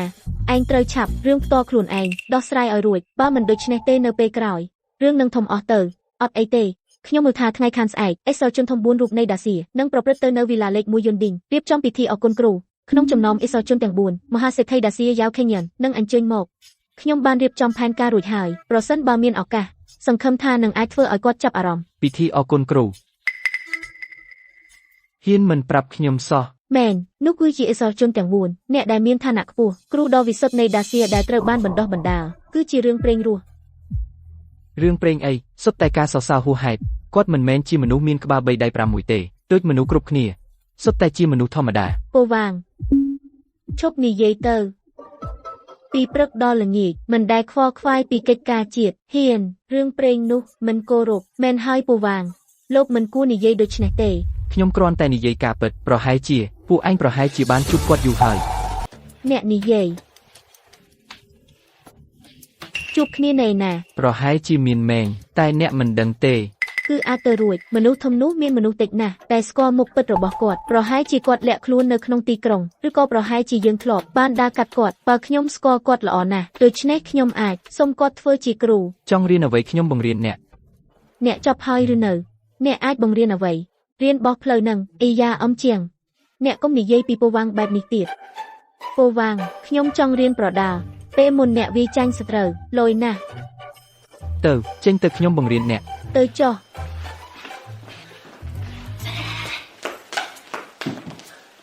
UCI អ្នកពិតជាចង់នៅជាមួយបងប្រុសចាស់នោះពេញមួយជីវិតដែលនៅសល់ទេតើអ្នកចង់ឲ្យខ្ញុំនៅឯករហូតដល់ស្លាប់ឬអ្នកចូលចិត្តក៏បានអញ្ចឹងត្រៀមឲ្យអ្នករួចហើយនេះជាថ្ងៃស្អែកឡើងវីឡាលេខ1វីឡាពិធីអរគុណគ្រូគ្មានលិខិតអញ្ជើញតើអ្នកចូលរួមដោយរបៀបណាអ៊ីយ៉ាអ្នកល្អណាស់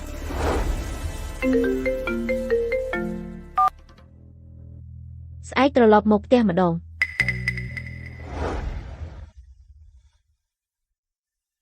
ប៉ាលោកមកហើយប៉ាលោកមកហើយប្រពន្ធឲ្យទឹករបស់អ្នកប៉ាគាត់ជាអូគាត់កូនស្រីរបស់មិត្តខ្ញុំ លើកទី1ជួបបងស្រីនេះជាម៉ូដកំណត់ចំនួនកាបូបលោកជូនអ្នក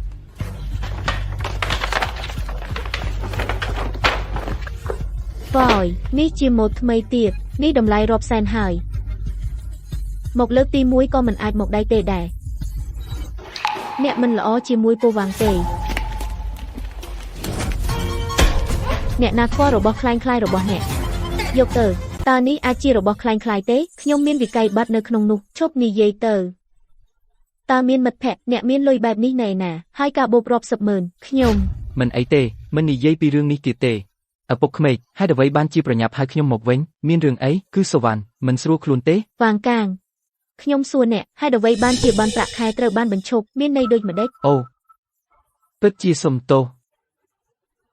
ដូច្នេះបានប្រាក់ខែក៏ត្រូវបានបញ្ឈប់ អីវាងកាងខ្ញុំឃើញអ្នកមិនចង់ឲ្យប្រាក់ចំណាយទេហេតុអ្វីបានជាអ្នកពិបាកចិត្តម្លេះ មិនមែនទេ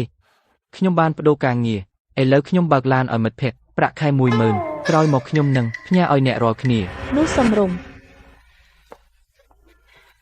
អញ្ចឹងគ្មានរឿងអីទេអ្នកទៅបានហើយ ម៉ាក់សូវ៉ាន់ថ្ងៃនេះប៉ាមកម្ដងពិបាកណាស់គ្រួសារយើងញ៉ាំបាយជាមួយគ្នាបន្តិចទៅ ឯងញ៉ាំអីខ្ញុំមិនទាន់រៀបចំរួចទេអើយហេតុអ្វីនៅឈរនៅផ្ទះខ្ញុំចេញទៅឆាប់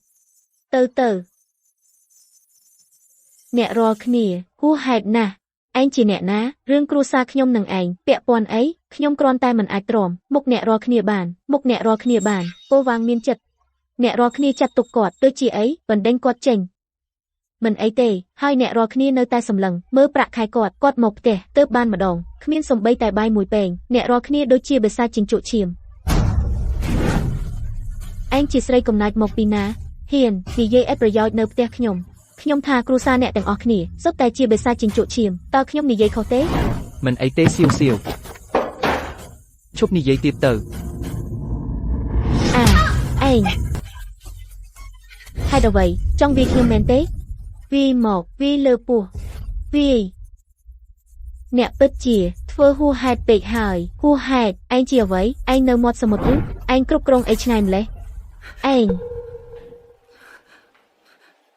ឯងជាកូនប្រុស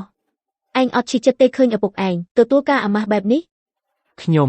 វាហ៊ាន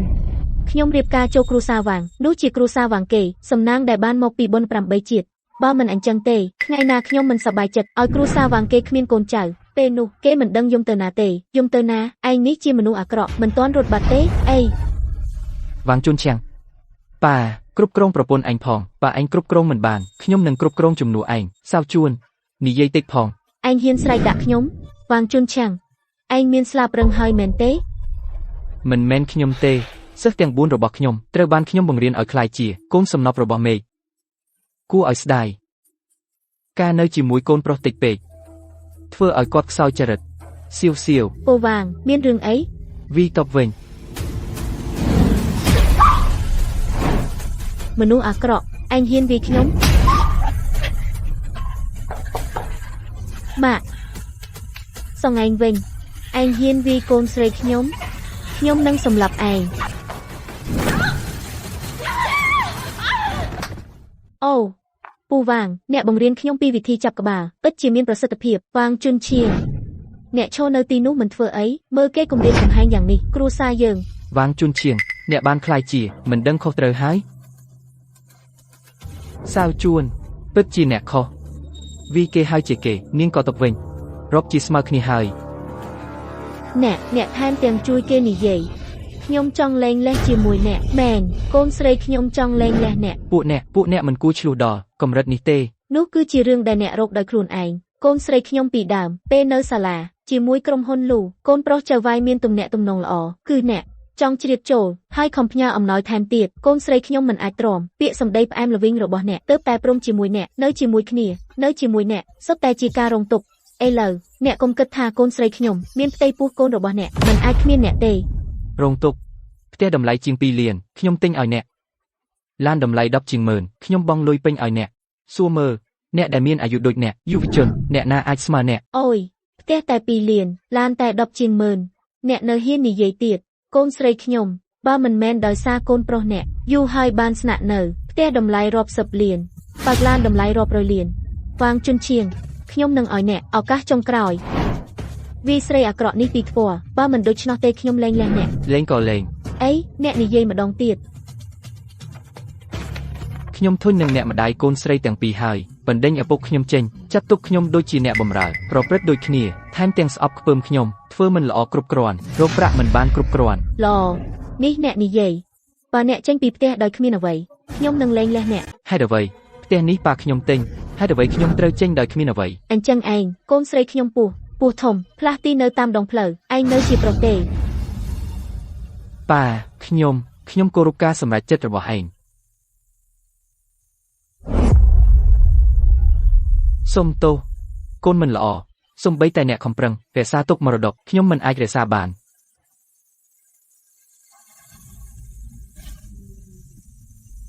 ប៉ាសុំទោសកូនរាប់ឆ្នាំនេះសុភមង្គលតិចណាស់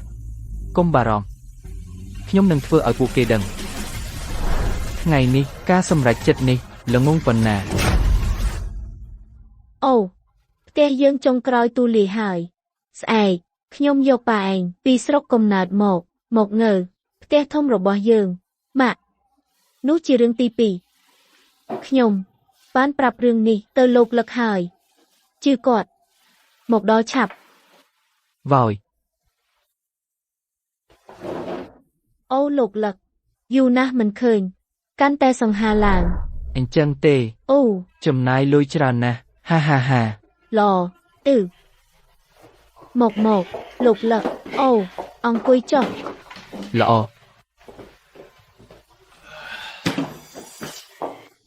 ឯងនឹងឈ្មោះអីគេមនុស្សឥតប្រយោជន៍នោះលេងលះគ្នាហើយ បាទលោកលឹកកូនក្នុងផ្ទៃខ្ញុំជាកូនរបស់លោកពេលលោកបោះបង់ខ្ញុំមានផ្ទៃពោះហើយលោកដឹងឥឡូវលោកមិនទទួលខុសត្រូវទេ មិនអីទេយ៉ាងម៉េចកើតប៉ាខ្ញុំចង់បានចៅប្រុសស្ទើរតែឆ្កួតហើយ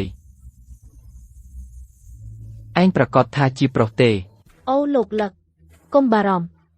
ខ្ញុំទៅចំណាយលុយទៅអ្នកមើលប្រកាសជាប្រុស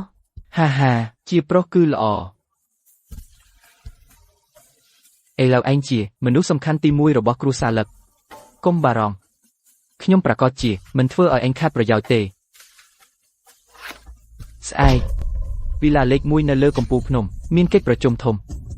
ពេលនោះមានមនុស្សធំច្រើនមកស្អែកនាំឯងទៅមើលគេអូ លោកលឹកលោកល្អណាស់មិនដូចគេឈ្មោះវាងជុនឈៀងទេរកលុយមិនបានមិនចេះរ៉ូមែនទិក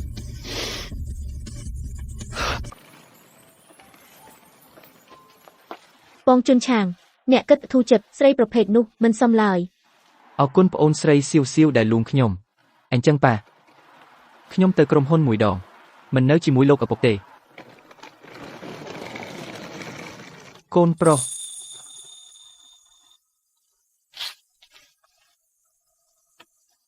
ល្អអ្នកអាចទុកចិត្ត ពុកនឹងធ្វើឲ្យអ្នកមិនអីទេប៉ាអញ្ចឹងទៅ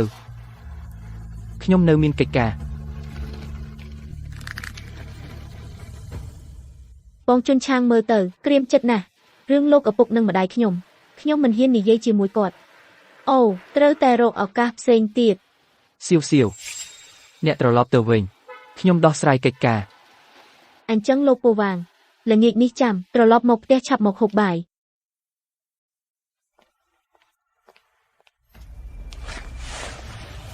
ខ្ញុំមានរឿងចង់សួរអ្នក លោកគ្រូរកខ្ញុំមានរឿងអី អង្គុយអ្នកទាំងអស់គ្នានឹងធ្វើនៅវិឡាមួយយន់ឌីងរៀបចំពិធីអរគុណគ្រូ រឿងនេះពិតជាពួកយើងធ្វើតាមគំនិតខ្លួនឯងតែពួកយើងគ្រាន់តែចង់ឲ្យលោកគ្រូអ្នកចូលនិវត្តន៍យ៉ាងល្អឥតខ្ចោះនោះមែនទេពូវាងគាត់នៅជាមួយស្រីម្នាក់នៅជាមួយគ្នាតើគាត់មានស្រីផ្សេងល្អណាស់វាងកាងទើបតែរៀបការជាមួយយូស៊ីធ្វើរឿងបែបនេះមើលចុះខ្ញុំនឹងបង្ហាញថាអ្នកជាបុរសអាក្រក់ ហេតុអ្វីមិនប្រាប់មុនឲ្យខ្ញុំដឹង យើងទាំងអស់គ្នាដឹងបើប្រាប់លោកមុនលោកប្រកាសជាមិនយល់ព្រម ខ្ញុំពិតជាមិនយល់ព្រម លោកគ្រូព្រោះលោកលាក់អត្តសញ្ញាណអស់រយៈពេលច្រើនឆ្នាំបានមកដល់ហើយនោះក៏ជាពេលឲ្យពិភពលោកដឹងពីអត្តសញ្ញាណពិតរបស់លោកកំពុងបន្ទោសយើងទេបើលោកពិតជាមិនចង់នោះលោកចោលក៏បាន ខ្ញុំក៏មិនមានចិត្តណាបន្ទោសដើមឡើយខ្ញុំមិនចូលចិត្តកន្លែងបែបនេះប៉ុន្តែអ្វីដែលខ្ញុំជួបប្រទះថ្មីរឿងខ្លះធ្វើឲ្យខ្ញុំគិតថាខ្ញុំមិនអាចបន្តលាក់ខ្លួនទៀតពិធីអរគុណគ្រូនឹងប្រារព្ធធម្មតាពេលនោះខ្ញុំនឹងណែនាំជូនឆាំងឲ្យអ្នកទាំងអស់គ្នាស្គាល់ យើងទីបំផុតអាចជួបប្អូនប្រុសតូចបានស្គាល់គ្នា ដើមឡើយខ្ញុំមិនចង់ឲ្យគាត់បន្តដើរតាមផ្លូវចាស់របស់ខ្ញុំប៉ុន្តែខ្ញុំគិតថាខ្ញុំហាក់ដូចជាធ្វើខុសបងប្អូនប្រុសស្រីទាំងអស់គ្នាជួយគាំទ្រគាត់ផងក្មេងនេះឆោតល្ងងពេក លោកកុំបារម្ភយើងនឹងព្យាយាមជួយគាត់មនុស្សដែលពូកែជាងយើងល្អណាស់វាងកាងឯងកំពុងធ្វើអ្វីឯងពិតជាឈួតចិត្តអាក្រក់ឯងថែមទាំងទៅជាមួយស្រីផ្សេងណាត់ជួបនៅសួនឯងក្នុងចិត្តនៅមានយូស៊ីទេ មិនមែន ឯងជាអ្នកណាឯងនិយាយប្រយ័ត្នបើមិនដូច្នោះទេខ្ញុំនឹងមិនទុកឯងឯងជាអ្នកណាទៀតឯងដឹងទេថាបុរសចំណាស់នេះហេតុអ្វីខ្ញុំឃើញឯងស្គាល់មុខបន្តិច សៀរូនាងគ្រាន់តែជាសិស្សរបស់ខ្ញុំមិនមែនដូចឯងគិតទេ ឯងលោកមិនមែនជាអ្នកប្រាជ្ញាជាតិដាស៊ីសៀវហុងយូទេខ្ញុំហើយអួយព្រះអើយខ្ញុំបានជួបអ្នកពិតប្រាកដខ្ញុំពីមុនសុទ្ធតែឃើញលោកតាមកាសែតមិននឹកស្មានខ្ញុំបានជួបលោកផ្ទាល់អួយព្រះអើយអួយខ្ញុំដកដង្ហើមស្ទើរមិនរួចខ្ញុំត្រូវវាស់វាងកាំងអ្នកទៅតែនិយាយអីសៀវគូស៊ីជាសិស្សរបស់លោកអ្នកខុសហើយមែនទេអ្នកគឺគ្រាន់តែអ្នកបោះផ្លូវសៀវគូស៊ីមិនអាចជាសិស្សរបស់អ្នកមិនត្រឹមត្រូវគ្រូរបស់សៀវគូស៊ីមិនមែនជាដាសៀសិនស៊ីមិនអាចជាអ្នកសៀវគូស៊ីនៅទីនេះអ្នកហ៊ាននិយាយពាក្យនេះអ្នកមិនគិតមើលជីវិតរបស់អ្នកគាត់គឺជាគ្រូរបស់ខ្ញុំក៏ជាអ្នកដែលអ្នកនិយាយដាសៀសិនស៊ីគ្រូរបស់ខ្ញុំជាមនុស្សមិនចេះបង្អួតដូច្នេះកុំអាស្រ័យលើពាក្យសម្ដីតែម្ខាងមកវិនិច្ឆ័យគ្រូរបស់ខ្ញុំវាងកាំងអ្នកហើយអ្នកហុងយ៉ូអ្នកត្រឡប់ទៅត្រៀមសិន គ្រូដូច្នេះខ្ញុំទៅសិនបើមានការអីតាក់ទងមកខ្ញុំវាងកាំងមិននឹកស្មានអ្នកមានផ្នែកដែលគេមិនដឹងយូស៊ីនាងដឹងទេនាងមិនដឹងរឿងនេះខ្ញុំសង្ឃឹមថាអ្នកបណ្ដោះអាសន្នជួយរក្សាការសម្ងាត់ឲ្យខ្ញុំសិននៅក្នុងពិធីជប់លៀងនៅយូនឌីងលេខ1ខ្ញុំនឹងប្រកាសអត្តសញ្ញាណរបស់ខ្ញុំធ្វើតាមបញ្ជាប៉ុន្តែខ្ញុំមានលក្ខខណ្ឌអីវាងស៊ីនស៊ឺតើអ្នកអាចទទួលខ្ញុំជាសិស្សបានទេខ្ញុំជាមនុស្សស្ដាប់បង្គាប់អ្នកប្រាប់ខ្ញុំទៅខាងកើតខ្ញុំមិនទៅខាងលិចទេហើយពីមុនចំពោះអ្នកការប្រឆាំងដោយពាក្យសម្ដីខ្ញុំពិតជាសុំទោសច្រើនណាស់ឬក៏ខ្ញុំលុតជង្គង់ក្រាបសុំទោសតើអ្នកធ្វើអីអ្នកនឹងយយស៊ីជាមិត្តធ្វើម៉េចឲ្យខ្ញុំទទួលអ្នកជាសិស្សឋានៈនឹងរញ៉េញ៉ៃលះហើយខ្ញុំទៅផ្ទះវិញវាងកាងអេវាងមើលទៅកូនរបស់អេវាងដូចជាវាងដែរសុទ្ធតែជាមនុស្សស្មោះត្រង់បើខ្ញុំប្រកាសជាមិនអត់ទ្រាំបានទេចាស់សម័យនេះមនុស្សស្មោះពេកច្បាស់ជាត្រូវគេជិះជាន់មិត្តមិនប៉ះពាល់ទេតើអ្នកព្រមឬអត់ ពោវាងម៉េចបានមកជាមួយមីងជាងមកជាមួយគ្នា បុកគ្នានៅមាត់ទ្វារទើបចូលមកជាមួយគ្នាបាយរួចរាល់ហើយខ្ញុំទៅធ្វើបាយអ្នកសម្រាប់បន្តិច ធ្វើម៉េចឲ្យបរោះធំចូលផ្ទះបាយអង្គុយ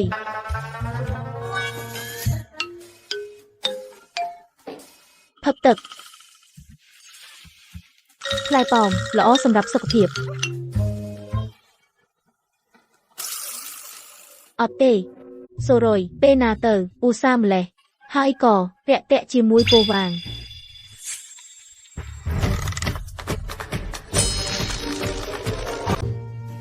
អូយ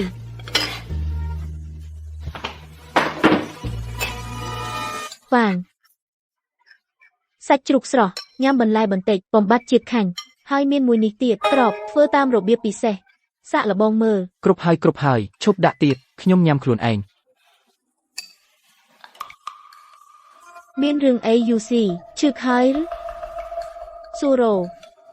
ហេតុអីមិនតាក់បន្លែឲ្យខ្ញុំញ៉ាំខ្លួនឯងមិនមែនទេអ្នកមិនយល់ពីអត្ថន័យរបស់ខ្ញុំទេមានន័យដូចម្ដេចហេតុអីអ្នកគ្រាន់តែដាក់ឲ្យវាងតាក់ឲ្យតែម្នាក់គាត់វាងជាភ្ញៀវអីរាក់ទាក់ភ្ញៀវខុសដែរភ្ញៀវមែនអ្នកណាពីដំបងប្រឆាំនឹងវាងខ្លាំងបំផុតអ្នកថែមទាំងដេញគាត់ចេញទៀតឥឡូវខ្លាចជាភ្ញៀវរបស់អ្នកល្អចំពោះគាត់ដូចនេះពីព្រោះពីដំបងខ្ញុំចំពោះវាងមិនទាន់ស្គាល់គ្នាទេចំពោះគាត់នៅមិនទាន់យល់ច្បាស់ឥឡូវបានស្គាល់គ្នាហើយខ្ញុំគិតថាវាងជាខ្លាំងណាស់មនុស្សល្អណាស់ល្អប៉ុណ្ណាគាត់ប្រៀបធៀបនឹងពិភពលោកបុរសណាម្នាក់ក៏ល្អជាងល្អបំផុតក្នុងលោកអ្នកមិនខុសទេគាត់គ្រាន់តែជាមនុស្សធម្មតាទោះបីជាគាត់សុភាពតែក៏មិនដល់ថ្នាក់អ្នកសរសើរគាត់ដូចនោះយ៉ាងណាក៏ដោយខ្ញុំគិតថាគាត់គឺជាមនុស្សល្អបំផុតក្នុងលោកល្អបំផុតអារម្មណ៍ផ្ទាល់ខ្លួនបើអ្នកយល់ថាគាត់ឲ្យតម្លៃគាត់អញ្ចឹងខ្ញុំលែងលះគាត់អ្នកនៅជាមួយគាត់ទៅអញ្ចឹងក៏បានអ្នកពិតជាធ្វើមែនពិតជាមែនទៅបានហើយឡាវវាងដូច្នេះយើងពីរអ្នកនឹងលែងលះគ្នាអ្នកទៅយកសម្បត្តិអាពាហ៍ពិពាហ៍ខ្ញុំនឹងយកអត្តសញ្ញាណប័ណ្ណឥឡូវនេះភ្លាមមីងជាងម៉ាក់អ្នកទាំងពីរមិនមែនក្មេងទៀតទេតើអាចឈប់ធ្វើចរិតរឹងរូសបានទេបញ្ហាអាពាហ៍ពិពាហ៍តើធ្វើដូចជាលបែងក្មេងយ៉ាងម៉េចទៅពិតមែនខ្ញុំនឹងមិនលែងលះជាមួយចាំងយូរ៉ូស៊ីទេឡាវវាងអ្នកត្រូវតែពិចារណាឲ្យច្បាស់ខ្ញុំជាងយូរ៉ូស៊ីនៅក្មេងជាង3ឆ្នាំខ្ញុំអ្នកមិនមែនទេមីងជាងពាក្យបែបនេះអ្នកក៏អាចនិយាយចេញមកបានទោះយ៉ាងណាម៉ាក់អ្នកពីមុនក៏មានការស្អប់ខ្ពើមឡាវវាងខ្លះដែរទុកឲ្យខ្ញុំល្អណាស់អ្នកនិយាយខុសបើម៉ាក់ខ្ញុំពិតជាស្អប់ខ្ពើមពោវាងតើអាចរៀបការជាមួយគាត់បានយ៉ាងម៉េចទោះបីឋានៈរបស់គ្រប់គ្នាពិតជាមានគម្លាតខ្លះប៉ុន្តែម៉ាក់ខ្ញុំមិនដែលមានស្អប់ខ្ពើមពោវាងទេពិតហើយសៀវជាងអ្នកកុំនិយាយលេងទៀតទេប្រពន្ធខ្ញុំនឹងមានតែចាំងយូរ៉ូស៊ីទេពេលនេះពេលក្រោយក៏ដូចគ្នានឹងមិនផ្លាស់ប្ដូរទៀតទេពោវាងអ្នកពិតជាមនោរម្យឡាវវាងប៉ុន្តែខ្ញុំពិតជាយល់ថាអ្នកគួរតែសម្រាប់អនាគតពិចារណាបន្តិចយើងនៅតែលែងលះគ្នាវិញល្អជាងខ្ញុំខ្លាចខ្ញុំនឹងធ្វើខុសប្រសិនបើខ្ញុំខ្សែធនខ្ញុំថែមទាំងអនាគតរបស់អ្នកក៏មិនអាចធានាបានតើធ្វើខុសយ៉ាងម៉េចទៅហើយខ្ញុំជាបុរសខ្ញុំជាអ្នកធានាអនាគតអ្នកមិនមែនអ្នកសម្រាប់ខ្ញុំទេយូរ៉ូស៊ីអ្នកគ្រាន់តែធូរចិត្តថ្ងៃស្អែកវីឡាយ៉ុនឌីងលេខ1នៅក្នុងពិធីជប់លៀងអ្នកប្រកាសជានឹងក្លាយជាចំណុចសំខាន់នៃកន្លែងទាំងមូលខ្ញុំពិតជាចំណាប់អារម្មណ៍របស់ទាំងអស់គ្នាខ្ញុំបានធ្វើឲ្យអន់ចិត្តឈ្មួញទាំងអស់នៅក្នុងក្រុងខេងហាវសូម្បីតែគ្រួសារឈ្មោះយ៉ែងប្រសិនបើខ្ញុំមិនអាចបញ្ចុះបញ្ចូលយ៉ាវខេងយ៉នដែលជាអ្នកមានប្រាក់របស់រាជវង្សតេជាថ្ងៃស្អែកខ្ញុំនឹងក្លាយជាចំណាប់អារម្មណ៍ដែលត្រូវគេជន់ឈ្លីកុំបារម្ភរឿងហ្សាវខេងយ៉ាននេះក៏ជាសិស្សរបស់គ្រូទេពរូបនោះដែរគ្រាន់តែអ្នកធ្វើឲ្យរួចរាល់គ្រូទេពរូបនោះធ្វើឲ្យសិស្សរបស់គាត់រួចរាល់វាមិនមែនជារឿងដែលងាយស្រួលទេកុំនិយាយលេងខ្ញុំថែមទាំងមិនអាចដោះស្រាយជាមួយយ៉ាវខេងយ៉ានបានចុះគ្រូទេពរូបវិញមិនដឹងថាគ្រូទេពរូបនេះអាចចូលចិត្តអ្នកប្រភេទនេះព្រោះយាឆៃរបស់យើងពិតជាស្អាតណាស់រូបរាងនេះមុខនេះហើយតំបានល្អណាស់អាចប្រៀបធៀបជាមួយក្មេងស្រីនេះនៅតែស្រស់ស្អាតជាងអ៊ីជេងកុំនិយាយឥតប្រយោជន៍ព ពូវងនៅទីនេះ ត្រូវហើយឈៀវយ៉ែង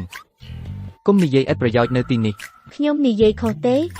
អ្នកចូលចិត្តយាយឆៃខ្លាំងណាស់មែនគ្រប់គ្រាន់ហើយ Churro គ្រូទេព្រុកនៃរាជវង្ស Dexia មានចិត្តខ្ពង់ខ្ពស់មិនមែនជាមនុស្សលោភលន់នឹងស្ត្រីទេគាត់មិនមែនជាតារាគំរូរបស់អ្នកទេកាលពីអ្នកនៅក្មេងមិនថា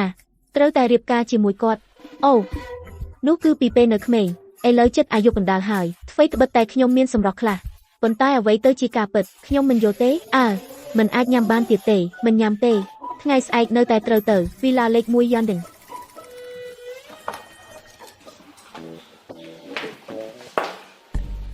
លោកវង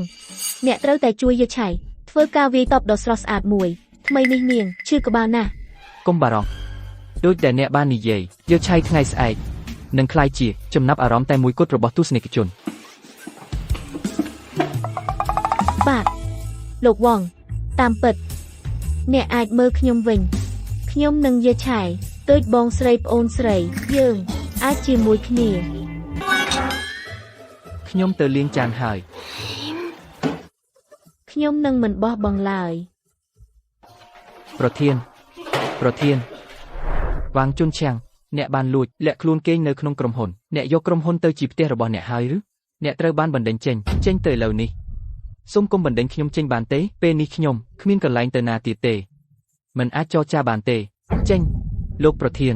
ប៉ុន្មានថ្ងៃនេះខ្ញុំពិតជាគេងនៅក្រុមហ៊ុនប៉ុន្តែខ្ញុំព្រោះធ្វើការបន្ថែមម៉ោងរហូតដល់ពាក់កណ្ដាលអាធ្រាត្រគ្រាន់តែសម្រាប់នៅបន្ទប់ដាក់អីវ៉ាន់ក៏មិនមែនដល់ថ្នាក់បណ្តេញខ្ញុំចេញទេប្រសិនបើលោកប្រាជ្ញាចិត្តបណ្តេញខ្ញុំសូមបង់ប្រាក់ខែឲ្យខ្ញុំ ហេ ប្រាក់ខែបង់ឲ្យខ្ញុំអ្នកនៅចង់បានប្រាក់ខែទៀតឬក្រុមហ៊ុនមិនបានតម្រូវឲ្យអ្នកសងការខូចខាតក៏ល្អហើយខ្ញុំគ្រាន់តែគេងនៅក្រុមហ៊ុន2យប់ខ្ញុំបណ្ដាលឲ្យក្រុមហ៊ុនការខូចខាតអ្វីខ្ញុំថាមានក៏មានលែងឲ្យឆាប់បើមិនដូច្នោះទេប្រយ័ត្នខ្ញុំដាក់ទោសអ្នកអូអ្នកជានរណាប៉ាហេតុអ្វីប៉ានៅក្នុងក្រុមហ៊ុនចាងគាត់គឺជាឪពុកដែលបោះផ្លូវរបស់អ្នក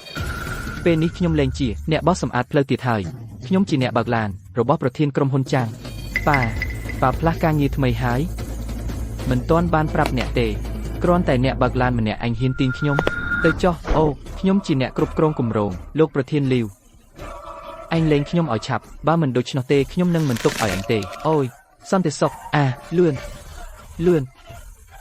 ខ្ញុំចិត្តហើយមិនអាចទ្រាំទៀតទេយកគាត់ចេញទៅបាទឈប់តើមានរឿងអ្វី លោកចាងក្មេងនេះបានដេកលួចនៅក្នុងក្រុមហ៊ុនកាន់កាប់ធនធានក្រុមហ៊ុនខ្ញុំបានបណ្តេញគាត់នៅតែមិនព្រមនាំឪពុកគាត់មកសងសឹកខ្ញុំជាមួយគ្នា លោកវាងតើអញ្ចឹងទេ លោកចាងខ្ញុំពិតជាបានដេកនៅបន្ទប់គ្រឿងផ្សេងរបស់ក្រុមហ៊ុនប៉ុន្តែព្រោះតែខ្ញុំធ្វើការបន្ថែមម៉ោងយឺតណាស់ទើបតែលោកប្រធានក្រុមវាខ្ញុំឪពុកខ្ញុំទើបតែចេញមកខាត់សូមលោកកុំបន្ទោសឪពុកខ្ញុំបើលោកចង់បណ្តេញសូមបណ្តេញខ្ញុំកុំបណ្តេញឪពុកខ្ញុំ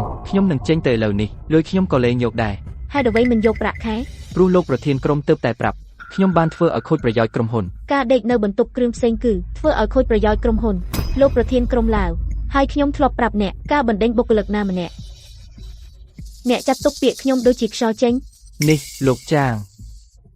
យកក្រុមហ៊ុនធ្វើជាកន្លែងដេកមិនអាចទុកនៅបានទេខ្ញុំធ្វើបែបនេះក៏ដើម្បីកាត់បន្ថយការខាតបង់របស់ក្រុមហ៊ុនបុគ្គលិកចាត់ទុកក្រុមហ៊ុនជាផ្ទះតើមិនប្រសើរជាងទេអ្នកដឹងអ្វីតើមានសិទ្ធិអ្វីឲ្យឯងមកនិយាយរឿងឥតប្រយោជន៍នៅទីនេះ ខ្ញុំដឹងរឿងទាំងអស់ហើយវាងជុនឈៀងយកអ្វីដែលអ្នកធ្វើថ្មីគម្រោងមកឲ្យខ្ញុំមើល បាទលោកចាង មិននឹកស្មានថាគម្រោងខាងលិចគឺអ្នកធ្វើតែម្នាក់ឯងបានដល់ដំណាក់កាលបញ្ចប់ហើយមិនចម្លែកទេដែលអ្នកខ្លះចង់បណ្តេញអ្នកតើដោយសារលោកប្រធានក្រុមឡាវចង់ដណ្ដើមគុណបំណាច់របស់បងជុនឈៀង ខ្ញុំគ្មានគំនិតបែបនេះទេលោកចាង ដូច្នេះហេតុអ្វីបានជារបាយការណ៍គម្រោងមានតែឈ្មោះអ្នកម្នាក់គត់ដោយគ្មានឈ្មោះវាងជុនឈៀង លោកចាងខ្ញុំខុសហើយលោកចាង អ្នកត្រូវបានបណ្តេញចេញឲ្យវាងជុនឈៀងកាន់តំណែងជាប្រធានក្រុមទី3ទៅបន្ទប់ហិរញ្ញវត្ថុ អរគុណច្រើនណាស់លោកចាងលោកពិតជាចេះបែងចែកត្រូវខុសជាមនុស្សល្អណាស់ខ្ញុំក៏មិនដឹងដែរខ្ញុំគួរតែអរគុណលោកយ៉ាងម៉េចទៅ បងជុនឆាងឯងកុំហៅទៀតលោកចាង ខ្ញុំមិនមែនជាលោកចាងទេខ្ញុំគួរតែត្រូវគេហៅថាម៉េច ជុនឆាងឯងអាចហៅខ្ញុំថាម៉េងម្ដង មីងខ្ញុំមិនក្លាហានទេខ្ញុំមិនអាចហៅលោកចាងថាម៉េងបានទេ ពូវាង ឯងនិយាយជាមួយជន់ឆាងបន្តិច ជន់ឆាងបើពុកឯងនេះរៀបការម្ដងទៀតឯងគាំទ្រអត់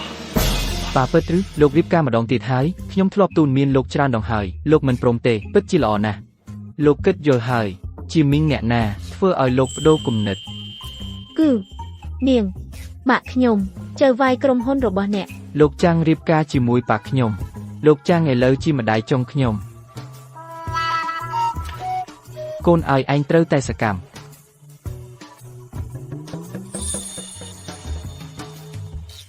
សួស្ដីមីងចាំង អូខេពិធីជប់លៀងនៅវិឡាយុនឌីងទី1ចាប់ផ្ដើមហើយយើងទៅជាមួយគ្នាទៅ ពិធីជប់លៀងវិឡាយុនឌីងទី1នោះគឺជាមនុស្សសំខាន់ជាច្រើននៃពិធីអរគុណគ្រូលោកចង់នាំខ្ញុំទៅ យើងទាំងអស់គ្នាគឺជាគ្រួសារតែមួយក៏ជាការបើកភ្នែក បាទ កូនឆាប់មើលនេះគឺជាមនុស្សធំកន្លែងប្រជុំជនធំមិននឹកស្មានថាម្ដាយនិងកូនក៏អាចមកមើលពិភពលោក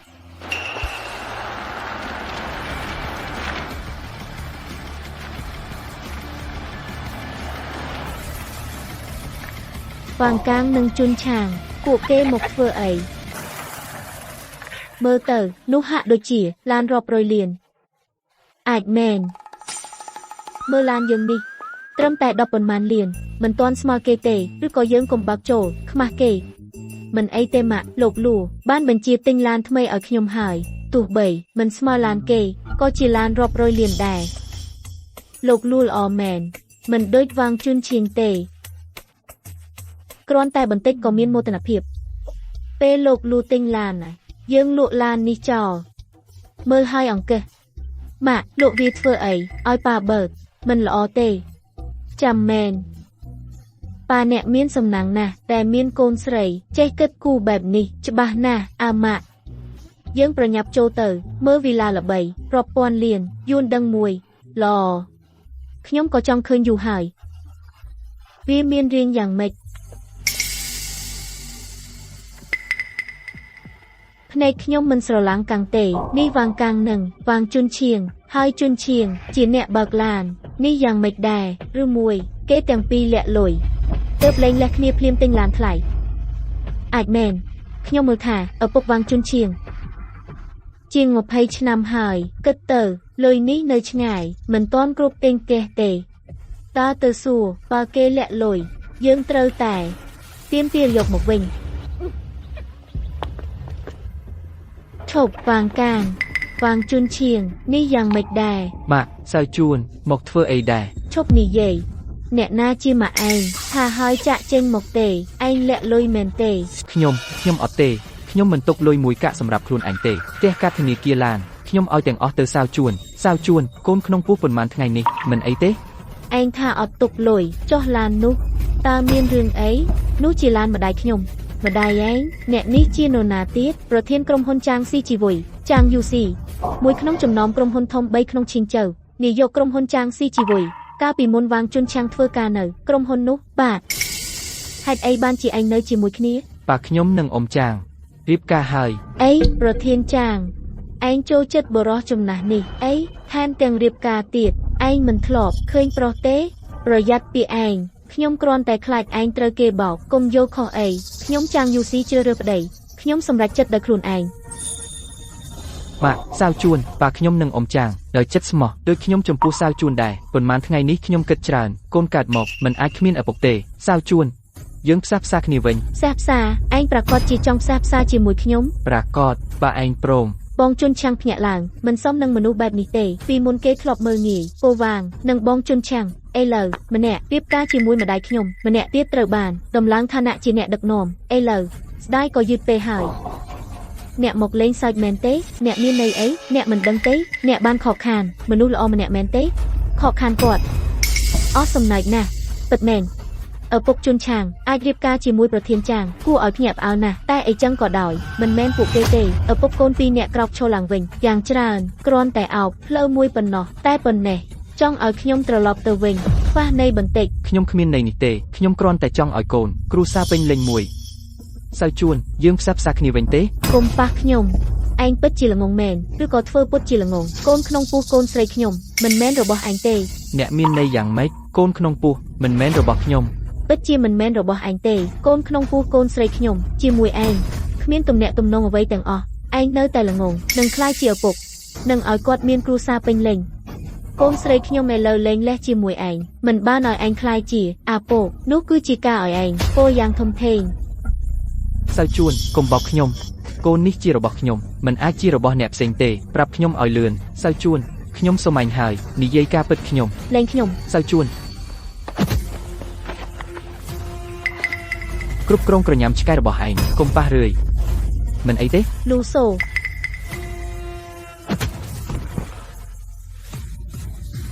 ហ៊ានទាត់ខ្ញុំសម្លាប់ឯង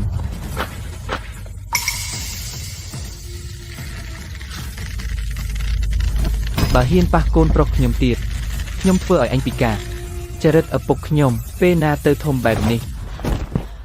លូសូវ៉ាងជុនឆាងខ្ញុំប្រាប់ឯងកូនក្នុងពោះខ្ញុំគឺជារបស់លូសូកុំមកតាមខ្ញុំទៀត កូនជារបស់គាត់ពិតជារបស់ខ្ញុំបើមិនអញ្ចឹងទេតើអ្នកនៅគិតថាជាអ្នកនេះជាអ្នកឲ្យក្លេងនេះមែនទេ អ្នកទាំងអស់គ្នាធ្វើបាបយើងពេកហើយ មិនអាចទេតើអ្នកមិនមែនបែកគ្នាយូរហើយមែនទេ ហាហាព្រោះថាពេលអ្នករៀបការជាមួយនាងកូនស្រីខ្ញុំបានមានផ្ទៃពោះរួចហើយកូនរបស់លូសាវឥឡូវអ្នកយល់ហើយមែនទេ ហាហាគួរឲ្យអស់សំណើចជីវិតរបស់ខ្ញុំវាងជន់ឈៀងពិតជាគួរឲ្យអស់សំណើចណាស់ ហាហាហាបងជុនឈៀងកុំពិបាកចិត្តពេកសម្រាប់មនុស្សបែបនេះមិនសមទេយ៉ាងណាក៏ដោយឥឡូវនេះក៏រាប់ថាបានកាត់ផ្តាច់ទំនាក់ទំនងហើយពីនេះទៅបន្ទុករបស់អ្នកក៏អាចថយចុះបន្តិចដែរ កូនប្រុសល្អកុំបារម្ភប៉ានឹងធ្វើការសម្រេចជូនអ្នកប៉ាហាហាហា អីយ៉ាមិនមែនជាបរោះទេនៅទីសាធារណៈក៏ស្ទុះទៅយំក្នុងដែរពុកគាត់ ហាហាហា អីយ៉ាពិតជាសើចស្លាប់ថែមទាំងអាចនិយាយពាក្យបែបនេះតើអ្នកនៅមានមនុស្សធម៌បន្តិចទេ អូនេះមិនមែនជាប្រធានក្រុមហ៊ុនចាងទេអ្នកក៏មកដែរ បែកខ្ញុំមកមិនបានទេ អ្នកពិតជាហ៊ានណាស់ លូសួយមានន័យដូចម្ដេច មានរឿងអីអ្នកនៅមិនច្បាស់ទេមែនទេល្អខ្ញុំនឹងរំលឹកអ្នកម្ដងទៀតថ្ងៃនេះគឺជាថ្ងៃស្លាប់របស់អ្នក ថ្ងៃស្លាប់លូសាវនេះមានរឿងអី ប្រធានក្រុមហ៊ុនចាងអើអ្នកបានប្រព្រឹត្តកំហុសដ៏ធំឡើងសៀវឥឡូវនេះអ្នកគួរតែគិតឲ្យបានល្អក្រោយពីម្ដាយអ្នកស្លាប់ត្រូវកប់នាងនៅឯណា លូសួយពាក្យនេះអ្នកមានន័យដូចម្ដេចអ្នកប្រាប់ខ្ញុំឲ្យច្បាស់ នាងបានធ្វើអីនាងខ្លួនឯងច្បាស់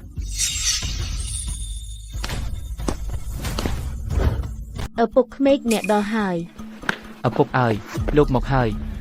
អ្នកដឹងច្បាស់ហើយឬនៅតើនេះជាប្រភេទរបស់គ្រូសាលូបើអ្នកខុសខ្ញុំមិនទុកឲ្យអ្នកទេគួរតែមិនខុសច្បាស់ជាមិនខុសទេឪពុក ឪពុកលូសាវអ្នករាល់គ្នាស្ងប់ចិត្តខ្ញុំហ៊ានធ្វើតេស្តយូណាកូននេះពិតជាកូនរបស់លូសាវ ហាហាហាហាល្អណាស់មិននឹកស្មានទេខ្ញុំលូនឹងអោបចៅប្រុសហើយអា អបអសាទរឪពុកចិញ្ចឹមអបអសាទរលូសាវចាងយូស៊ីអ្នកនៅតែហ៊ានមកពិតជាបានស៊ីហ៊ានណាស់ នាងប្រហែលជាចង់ស្លាប់ចាងយូស៊ីបើថ្ងៃនេះអ្នកបើព្រមតាមខ្ញុំប្រហែលជាអាចសុំទោសឡុងច័ន្ទសឿនទុកជីវិតអ្នក ឡុងច័ន្ទសឿនចៅខាយខ្ញុំពេលណាធ្វើឲ្យឡុងច័ន្ទសឿនខឹង តើអ្នកភ្លេចហ្វុងយូហ្វៃ ហ្វុងយូហ្វៃ អ្នកនិយាយពីរបស់ដែលខ្ញុំផ្ដល់ឲ្យ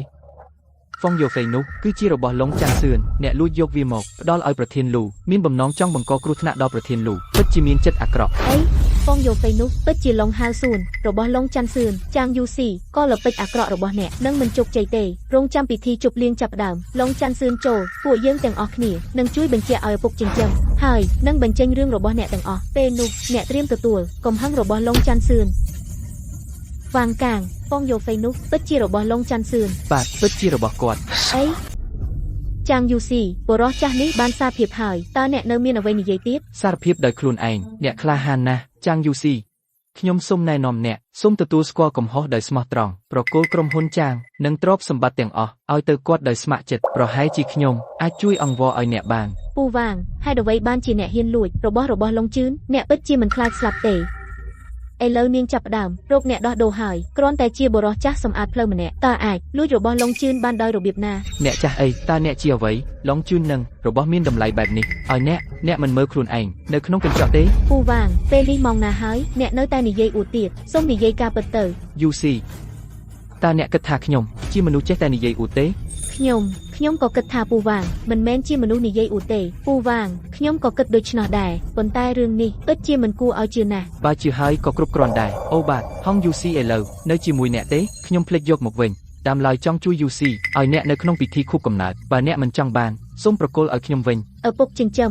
មើលគាត់យករបស់នោះមកធ្វើជារបស់ខ្លួនទៀតហើយចង់ឲ្យយើងប្រគល់វិញ បើដូច្នោះប្រគល់ឲ្យគាត់វិញទៅ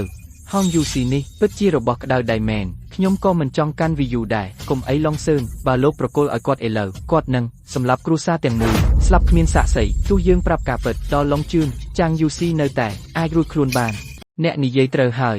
ក្មេងនេះមិនល្ងងទេខ្ញុំប្រាប់អ្នកខ្ញុំមិនឲ្យអ្នកនៅឆ្នាំលាបពណ៌លឿងនោះទេពេលនាគសង្គ្រាមមកដល់ខ្ញុំនឹងឲ្យវាដោយដៃខ្លួនឯងរួចរាប់រឿងទាំងអស់ដោយលំអិតប្រាប់គាត់កុំគិតថាអាចបោកប្រាស់រួចខ្លួនរកអ្នកដទៃមកបន្ទោសចាងយូស៊ីគ្រូសាចាងនិងក្រុមហ៊ុនចាងនឹងត្រូវវិនាស ឪពុកខ្ញុំលែងអត់ធ្មត់ចង់មើលរឿងល្អហើយ នឹងហើយពិធីនឹងចាប់ផ្ដើមឆាប់យើងចូលទៅខាងក្នុងសិនទៅ ហាខ្ញុំយល់ហើយក្រុមហ៊ុនចាំងនេះនឹងត្រូវវិនាសវ៉ាងកាងផ្លូវដែលអ្នកកាន់ថ្មីមិនមានប្រយោជន៍ទៀតទេម៉ាក់យើងកុំចំណាយពេលនិយាយឥតប្រយោជន៍ជាមួយគេចូលទៅប្រញាប់ទៅ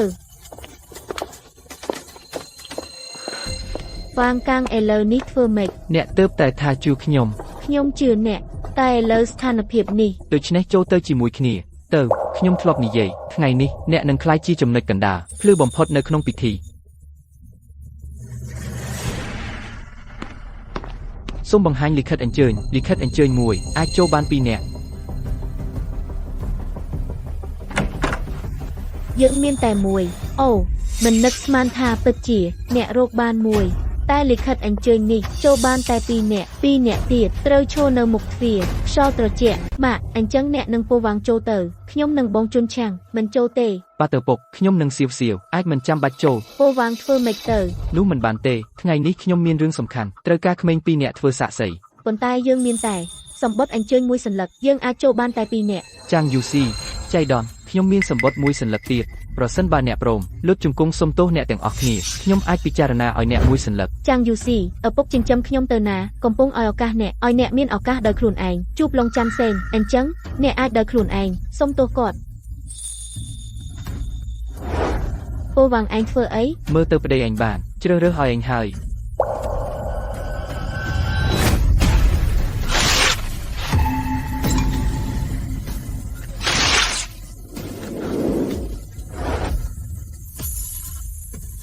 ពោះវាង ឯងជាមនុស្សអាក្រក់ឯងដឹងទេសម្បត្តិអញ្ជើញនេះមានតម្លៃប៉ុណ្ណាលោកឯងក៏មិនអាចសងបានដែរអូហូភ្លេច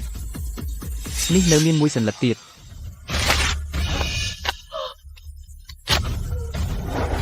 បុរសចំណាស់នេះឈួតហើយ មិនអាចព្យាបាលបាន ពោះវាងនេះសៀនរោយកមកដោយលំបាកឯងហែកវាចោលហើយហែកចោលក៏មិនអីពោះវាងមិនត្រូវការ កញ្ញាជាងពីឯងនេះមានន័យយ៉ាងម៉េច ពោះវាងមនុស្សល្ងល្ងើតើវាធ្វើបាបអ្នកទេ លេងជាមួយគេសិនឯងជាអ្វីបើគ្មានសម្បត្តិអញ្ជើញនេះឯងសំបីតែទ្វារនេះក៏មិនអាចចូលបាននៅតែមិនត្រូវការត្រឡប់ទៅផ្ទះម្ដងត្រូវការសម្បត្តិអញ្ជើញអីយើងទៅ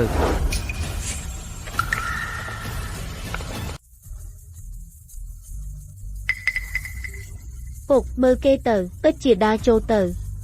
គ្មានលិខិតអញ្ជើញគេគ្មាននរណាអាចចូលបានទេ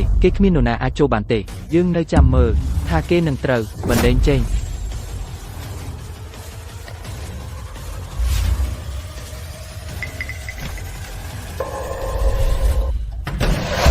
ពុកភ្នែកខ្ញុំធ្វើម៉េចភ្នែកខ្ញុំរលីងឬគេពិតជាចូលទៅបាន តើមានរឿងអីគេគ្មានលិខិតអញ្ជើញចូលបានយ៉ាងម៉េច ឪពុកក្មេកតើលោកខុសហើយឬវីឡាលំដាប់កម្ពូលលេខ1ដើមឡើយមិនត្រូវការលិខិតអញ្ជើញអាចចូលបាន ឥឡូវនេះមានតែការពន្យល់មួយនេះទេបរិសចាស់ម្នាក់នេះមិនដឹងថាដឹងពីណាមិនត្រូវការលិខិតអញ្ជើញដើម្បីលិខិតអញ្ជើញតែគ្មានប្រយោជន៍ចេះខ្ជិលលុយខ្ញុំច្រើនម្លេះ ពុកកុំបង្អង់យើងក៏ត្រូវចូលទៅឆាប់ មែនទៅ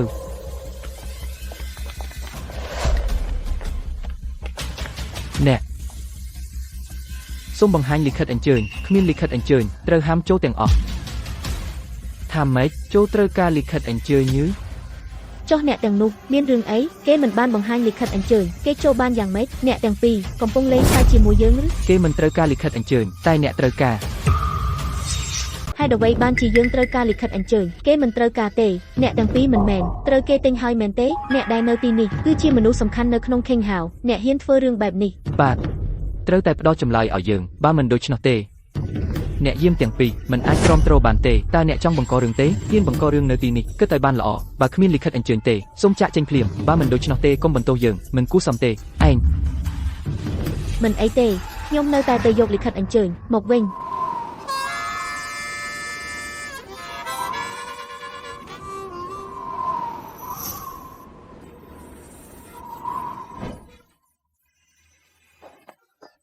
អ្នកទាំងអស់គ្នា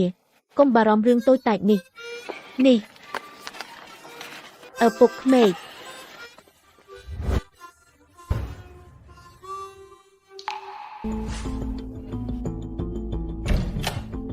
ឯងរងចាំមើល យកថៃបន្តិចទៀតនឹងមានសង្សារក្នុងសុបិននឹងបង្ហាញខ្លួននៅលើកៅអីនេះឯងនិយាយអ្វីមិនសមហេតុផលខ្ញុំរៀបការជាមួយវងរួចហើយ មិនដឹងថាអ្នកប្រើវិធីអ្វីទិញអ្នកយាមប៉ុន្តែពេល Long Junction មកដល់គឺជាថ្ងៃស្លាប់របស់អ្នកខ្ញុំចង់មើល Long Hao Chuan ហ៊ានធ្វើអ្វី ហ៊ានហៅឈ្មោះរបស់ Long Junction ស្លាប់ក៏មិនគួរឲ្យស្ដាយពេលនោះក្រៅពីយ៉ែងយ៉ាក់សេបុរសចំណាស់នេះប្រកាសជាមិនទុកឲ្យរួច ពិតណាស់ការបាត់របស់គ្រឿងស្មូនពណ៌លឿងមានទំនាក់ទំនងជាមួយគាត់ ពេល Long Junction មកដល់អ្នកនឹងស្លាប់ សង្គ្រាមទី1នៃឆៃ Long Hao Chuan មកដល់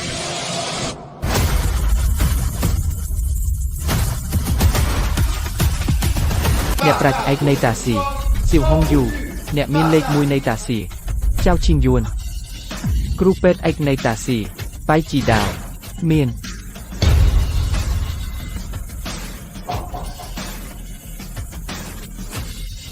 សូមស្វាគមន៍មេធំទាំង4ក្រោក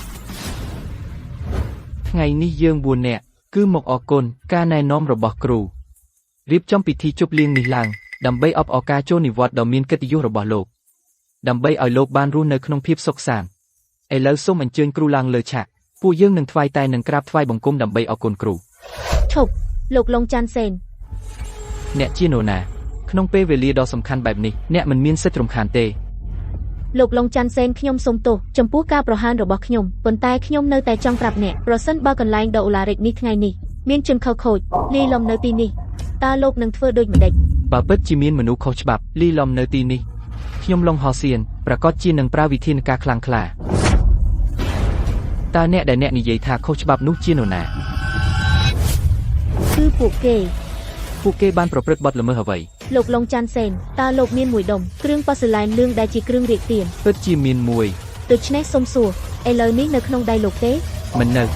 បើមានអ្នកលួចយករបស់នេះត្រូវទទួលទោសអ្វី របស់នេះជាគ្រឿងរាកទាននៃរដ្ឋតាស៊ីអ្នកណាលួចយកមានទោសស្មើ អ្នកទាំងនេះហើយជាអ្នកលួចគ្រឿងប៉ាសឺឡែនលឿងរបស់លោក ពួកគេបានលួចគ្រឿងស្មូនពណ៌លឿងរបស់ខ្ញុំ ត្រូវហើយសំណាងល្អដែលយើងបានរកឃើញទាន់ពេលបានជួយអ្នកយកមកវិញហើយឥឡូវនេះអីប្រគល់ជូនម្ចាស់ដើមវិញ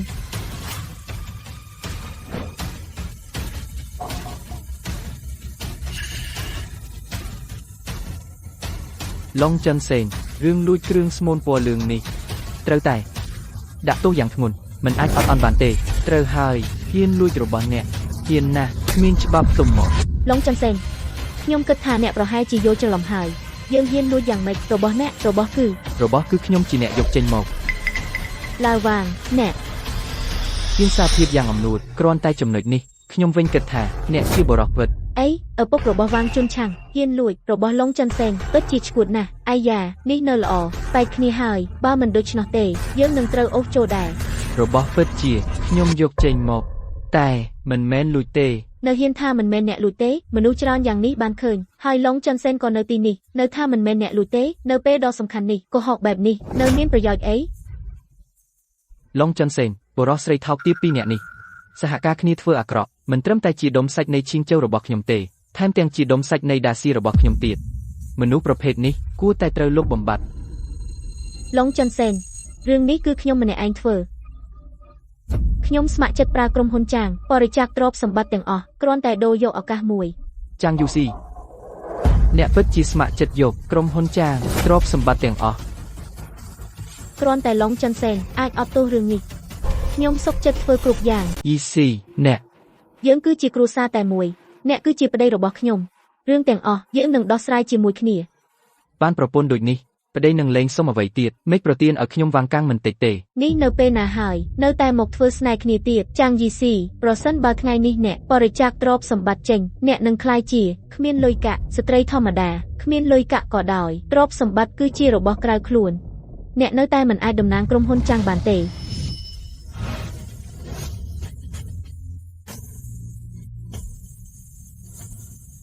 ម៉ាក់ហេតុអ្វីបានជាអ្នកមកបើមិនមកគ្រូសាចាំងយើងនឹងត្រូវអ្នកបំផ្លាញ ឡុងចាន់សឿនអ្វីដែលចាំងយីស៊ីធ្វើឲ្យមនុស្សនឹងទេវតាខឹងមិនអាចអត់ទោសបានទេប៉ុន្តែខ្ញុំបានបណ្ដេញនាងចេញពីគ្រួសារចាំងហើយឥឡូវគ្រួសារចាំងនឹងរឿងណាមួយរបស់ក្រុមហ៊ុនចាំងនៅតែសង្ឃឹមថាអ្នកកុំខឹងនឹងគ្រួសារចាំងចំពោះចាំងយីស៊ីអ្នកអាចដោះស្រាយតាមចិត្ត ត្រូវនារីអាក្រក់នេះមិនមែនជាមនុស្សរបស់គ្រួសារចាំងទៀតទេដូច្នេះនាងមិនអាចតំណាងគ្រួសារចាំងបានទេ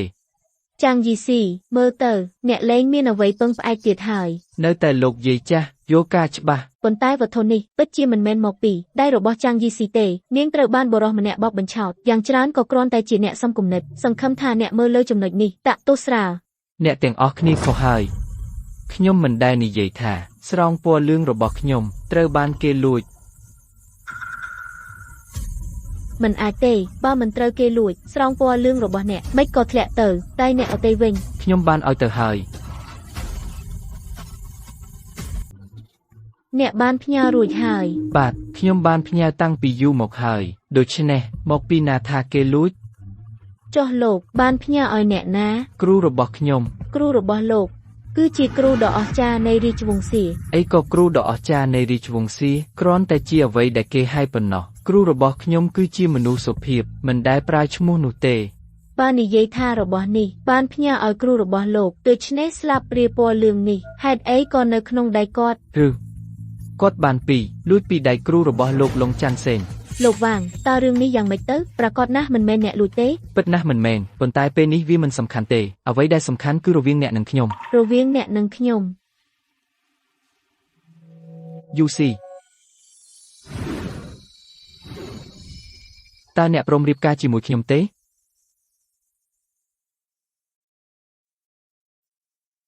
ខ្ញុំថាណាយូស៊ីម៉ោងប៉ុន្មានហើយអ្នកនៅលេងល្បែងនេះទៀតរឿងនៅមិនទាន់ច្បាស់លាស់អ្នកនៅមានអារម្មណ៍សុំរៀបការគួរឲ្យខ្មាស់ណាស់ នៅទីនេះគឺជាផ្នែកនៃយូនឌីងវីឡាលេខ1សូមរៀបការនៅទីនេះគ្រាន់តែចង់ធ្វើជាមនុស្សលេចធ្លោ អ្នកមិនព្រមទេ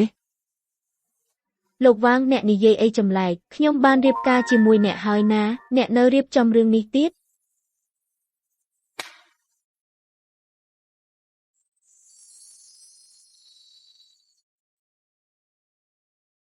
ទោះបីយើងបានរៀបការស្របច្បាប់ហើយយើងក៏ចាស់ទៅហើយប៉ុន្តែខ្ញុំចង់ឆ្លៀតឱកាសនៅចំពោះមុខមនុស្សជាច្រើនថ្ងៃនេះធ្វើពិធីនេះបន្ត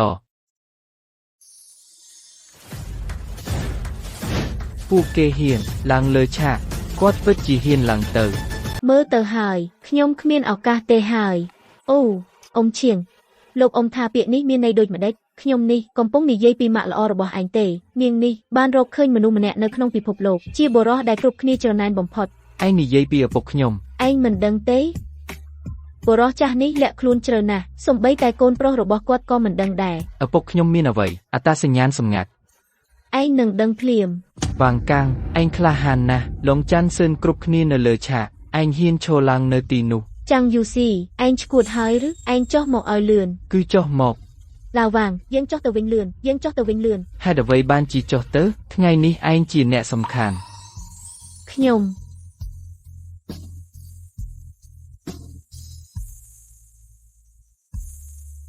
នេះមិននឹងថ្ងៃនេះយើងខ្ញុំនៅទីនេះសូមធ្វើសាក្សីចំពោះគូស្នេហ៍ទាំងពីរខ្លាយជាប្តីប្រពន្ធ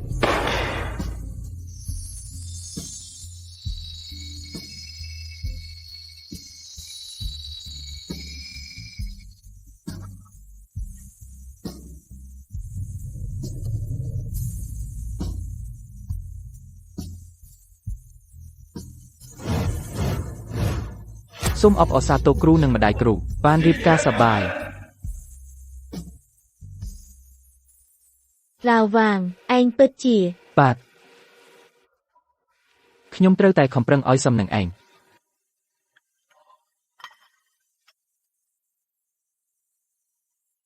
អ្នកទាំងអស់គ្នាមានចិត្តល្អណាស់ឈរឡើង អីពិតជាគ្រូទេពនៃមហាស៊ី មិនអាចទេខ្ញុំមិនជឿម៉ាក់មិននឹកស្មានថាមនុស្សស្រីនេះរកបានបុរសពិតជាមនុស្សធំបែបនេះយើង វាងកាំងគាត់គឺជាគ្រូទេពនៃមហាស៊ីអួយព្រះអើយគាត់មានឋានៈបែបនេះទៀតកូនស្រីអើយយើងនេះខកខានអ្វីទៅទេមិនអាចទេនេះប្រកាសជាคล้ายមនុស្សធំទាំង4នាក់នេះប្រហែលជាពួកគេជាតួសម្ដែងដែលបានអញ្ជើញមកខ្ញុំមិនជឿលូសាវឯងទៅលាតត្រដាងពួកគេឲ្យលឿន តើអាចជាតារាសម្ដែងយ៉ាងម៉េចមុខរបស់អ្នកទាំងនេះតែងតែបង្ហាញជាសាធារណៈតើអាចខុសយ៉ាងម៉េច ប្រហែលគេគ្រាន់តែមុខដូចគ្នាទេលោកលូបើគាត់ពិតជាដាសៀសេនស៊ឺយើងប្រព្រឹត្តចំពោះកូនគាត់បែបនោះយើងនឹងត្រូវវិបាកផល ដល់ពេលណាហើយឯងនៅតែល្ងងឯងជានរណាខ្ញុំស្គាល់ឯងទេយើងស្និទ្ធគ្នាទេចេញទៅឆ្ងាយ ឯង លោកវាងរឿងដែលខ្ញុំបាននិយាយទៅលោកពីមុនពាក្យស្អុយរឿងដែលខ្ញុំបានធ្វើការអាក្រក់សុទ្ធតែជាកំហុសរបស់ខ្ញុំគួរតែស្លាប់ប៉ុន្តែទើបតែលោកបានឃើញស្ត្រីនោះបានបង្គាប់ខ្ញុំមិនដឹងអ្វីទាំងអស់ខ្ញុំក៏គ្មានកំហុសដែរខ្ញុំក៏ជាជនរងគ្រោះដែរ ជន់ឆាំងខ្ញុំដឹងថាខុសហើយសូមអត់ទោសឲ្យខ្ញុំផងខ្ញុំនៅតែស្រឡាញ់អ្នកយើងផ្សះផ្សាគ្នាវិញបានទេខ្ញុំដឹងក្នុងចិត្តអ្នកនៅតែមានខ្ញុំបាទកូនប្រសារល្អរបស់ម៉ាក់សុទ្ធតែជាកំហុសរបស់ម៉ាក់កុំបន្ទោសសៅជួនអីអ្វីទាំងអស់ជាកំហុសរបស់ម៉ាក់ពីនេះទៅគ្រួសារអ្នកទាំង3នាក់រស់នៅជាមួយគ្នាដោយសុខសាន្តម៉ាក់នឹងវិលទៅស្រុកវិញផ្ទះនឹងឡានក៏ទុកឲ្យអ្នកទាំងអស់គ្នាបងជន់ឆាំងសូមដឹងខ្លួនផង កាលពីមុនពួកឯងប្រព្រឹត្តចំពោះខ្ញុំយ៉ាងណាថ្ងៃនេះពួកឯងដឹងថាឪពុកខ្ញុំមានឋានៈខ្ពង់ខ្ពស់សូមឲ្យខ្ញុំអត់ទោសយឺតពេកហើយ រឿងនេះខ្ញុំបានឮសៀវនិយាយប្រាប់ខ្ញុំហើយខ្ញុំជាងស្វេរ៉ូជាមេធាវីឯងពោះកូនអ្នកផ្សេងរៀបការជាមួយជន់ឆាំងបានខ្លាយជាការបោកប្រាស់អញ្ចឹងអាពីពីពីនេះគ្មានសុពលភាពរឿងទី2ផ្ទះឡានអ្នកចេញថាវិការមិនមែនជាពួកឯងទេពេលនោះខ្ញុំនឹងជួយជន់ឆាំងទាមទារមកវិញទាំងអស់បងជន់ឆាំងបងគិតយ៉ាងណាដែរអ្វី វាងជន់ឆាំងអ្នកពិតជាខូខើមែនហេតុអ្វីបានជាអ្នកធ្វើបែបនេះអ្នកលើពេកហើយយើងក៏មានអារម្មណ៍ដែរមែនហើយអ្នកមិនគួរធ្វើខូខើបែបនេះទេ ខ្ញុំខកខើខ្ញុំហួសហេតុបើប្រៀបធៀបនឹងអ្វីដែលអ្នកបានធ្វើពីមុនសកម្មភាពអ្វីដែលខ្ញុំបានធ្វើគឺមានមេត្តាគ្រប់គ្រាន់ហើយចំពោះអ្នកគ្រាន់តែទាមទារអ្វីដែលជាសិទ្ធិរបស់ខ្ញុំហើយខ្ញុំមិនចង់ឃើញអ្នកទៀតទេមនុស្ស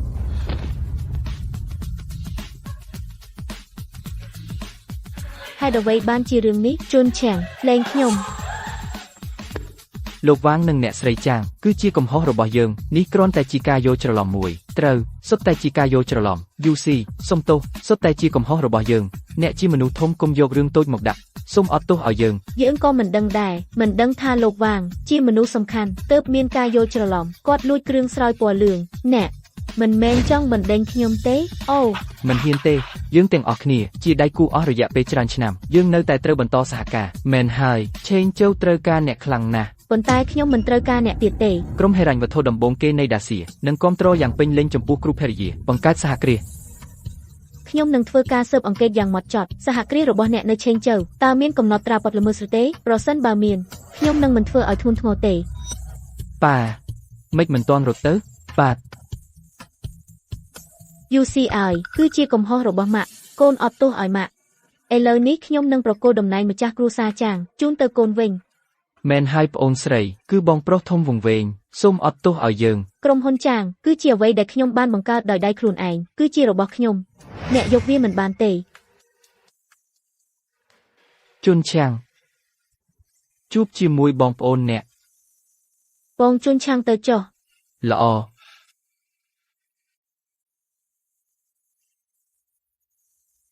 សូមគោរពបងប្អូនសូមគោរពប្អូនសិស្សតូចអ្នកទាំងអស់គ្នាត្រូវបង្រៀនជន់ឆាំងច្រើនគាត់ជាមនុស្សមានចិត្តល្អពេកសូមសប្បាយចិត្តលោកគ្រូយើងនឹងថែរក្សាប្អូនសិស្សរបស់យើង UC តោះយើងទៅ ទៅណា រៀបការរួចតើមិនទៅលំហែក្រោយរៀបការទេ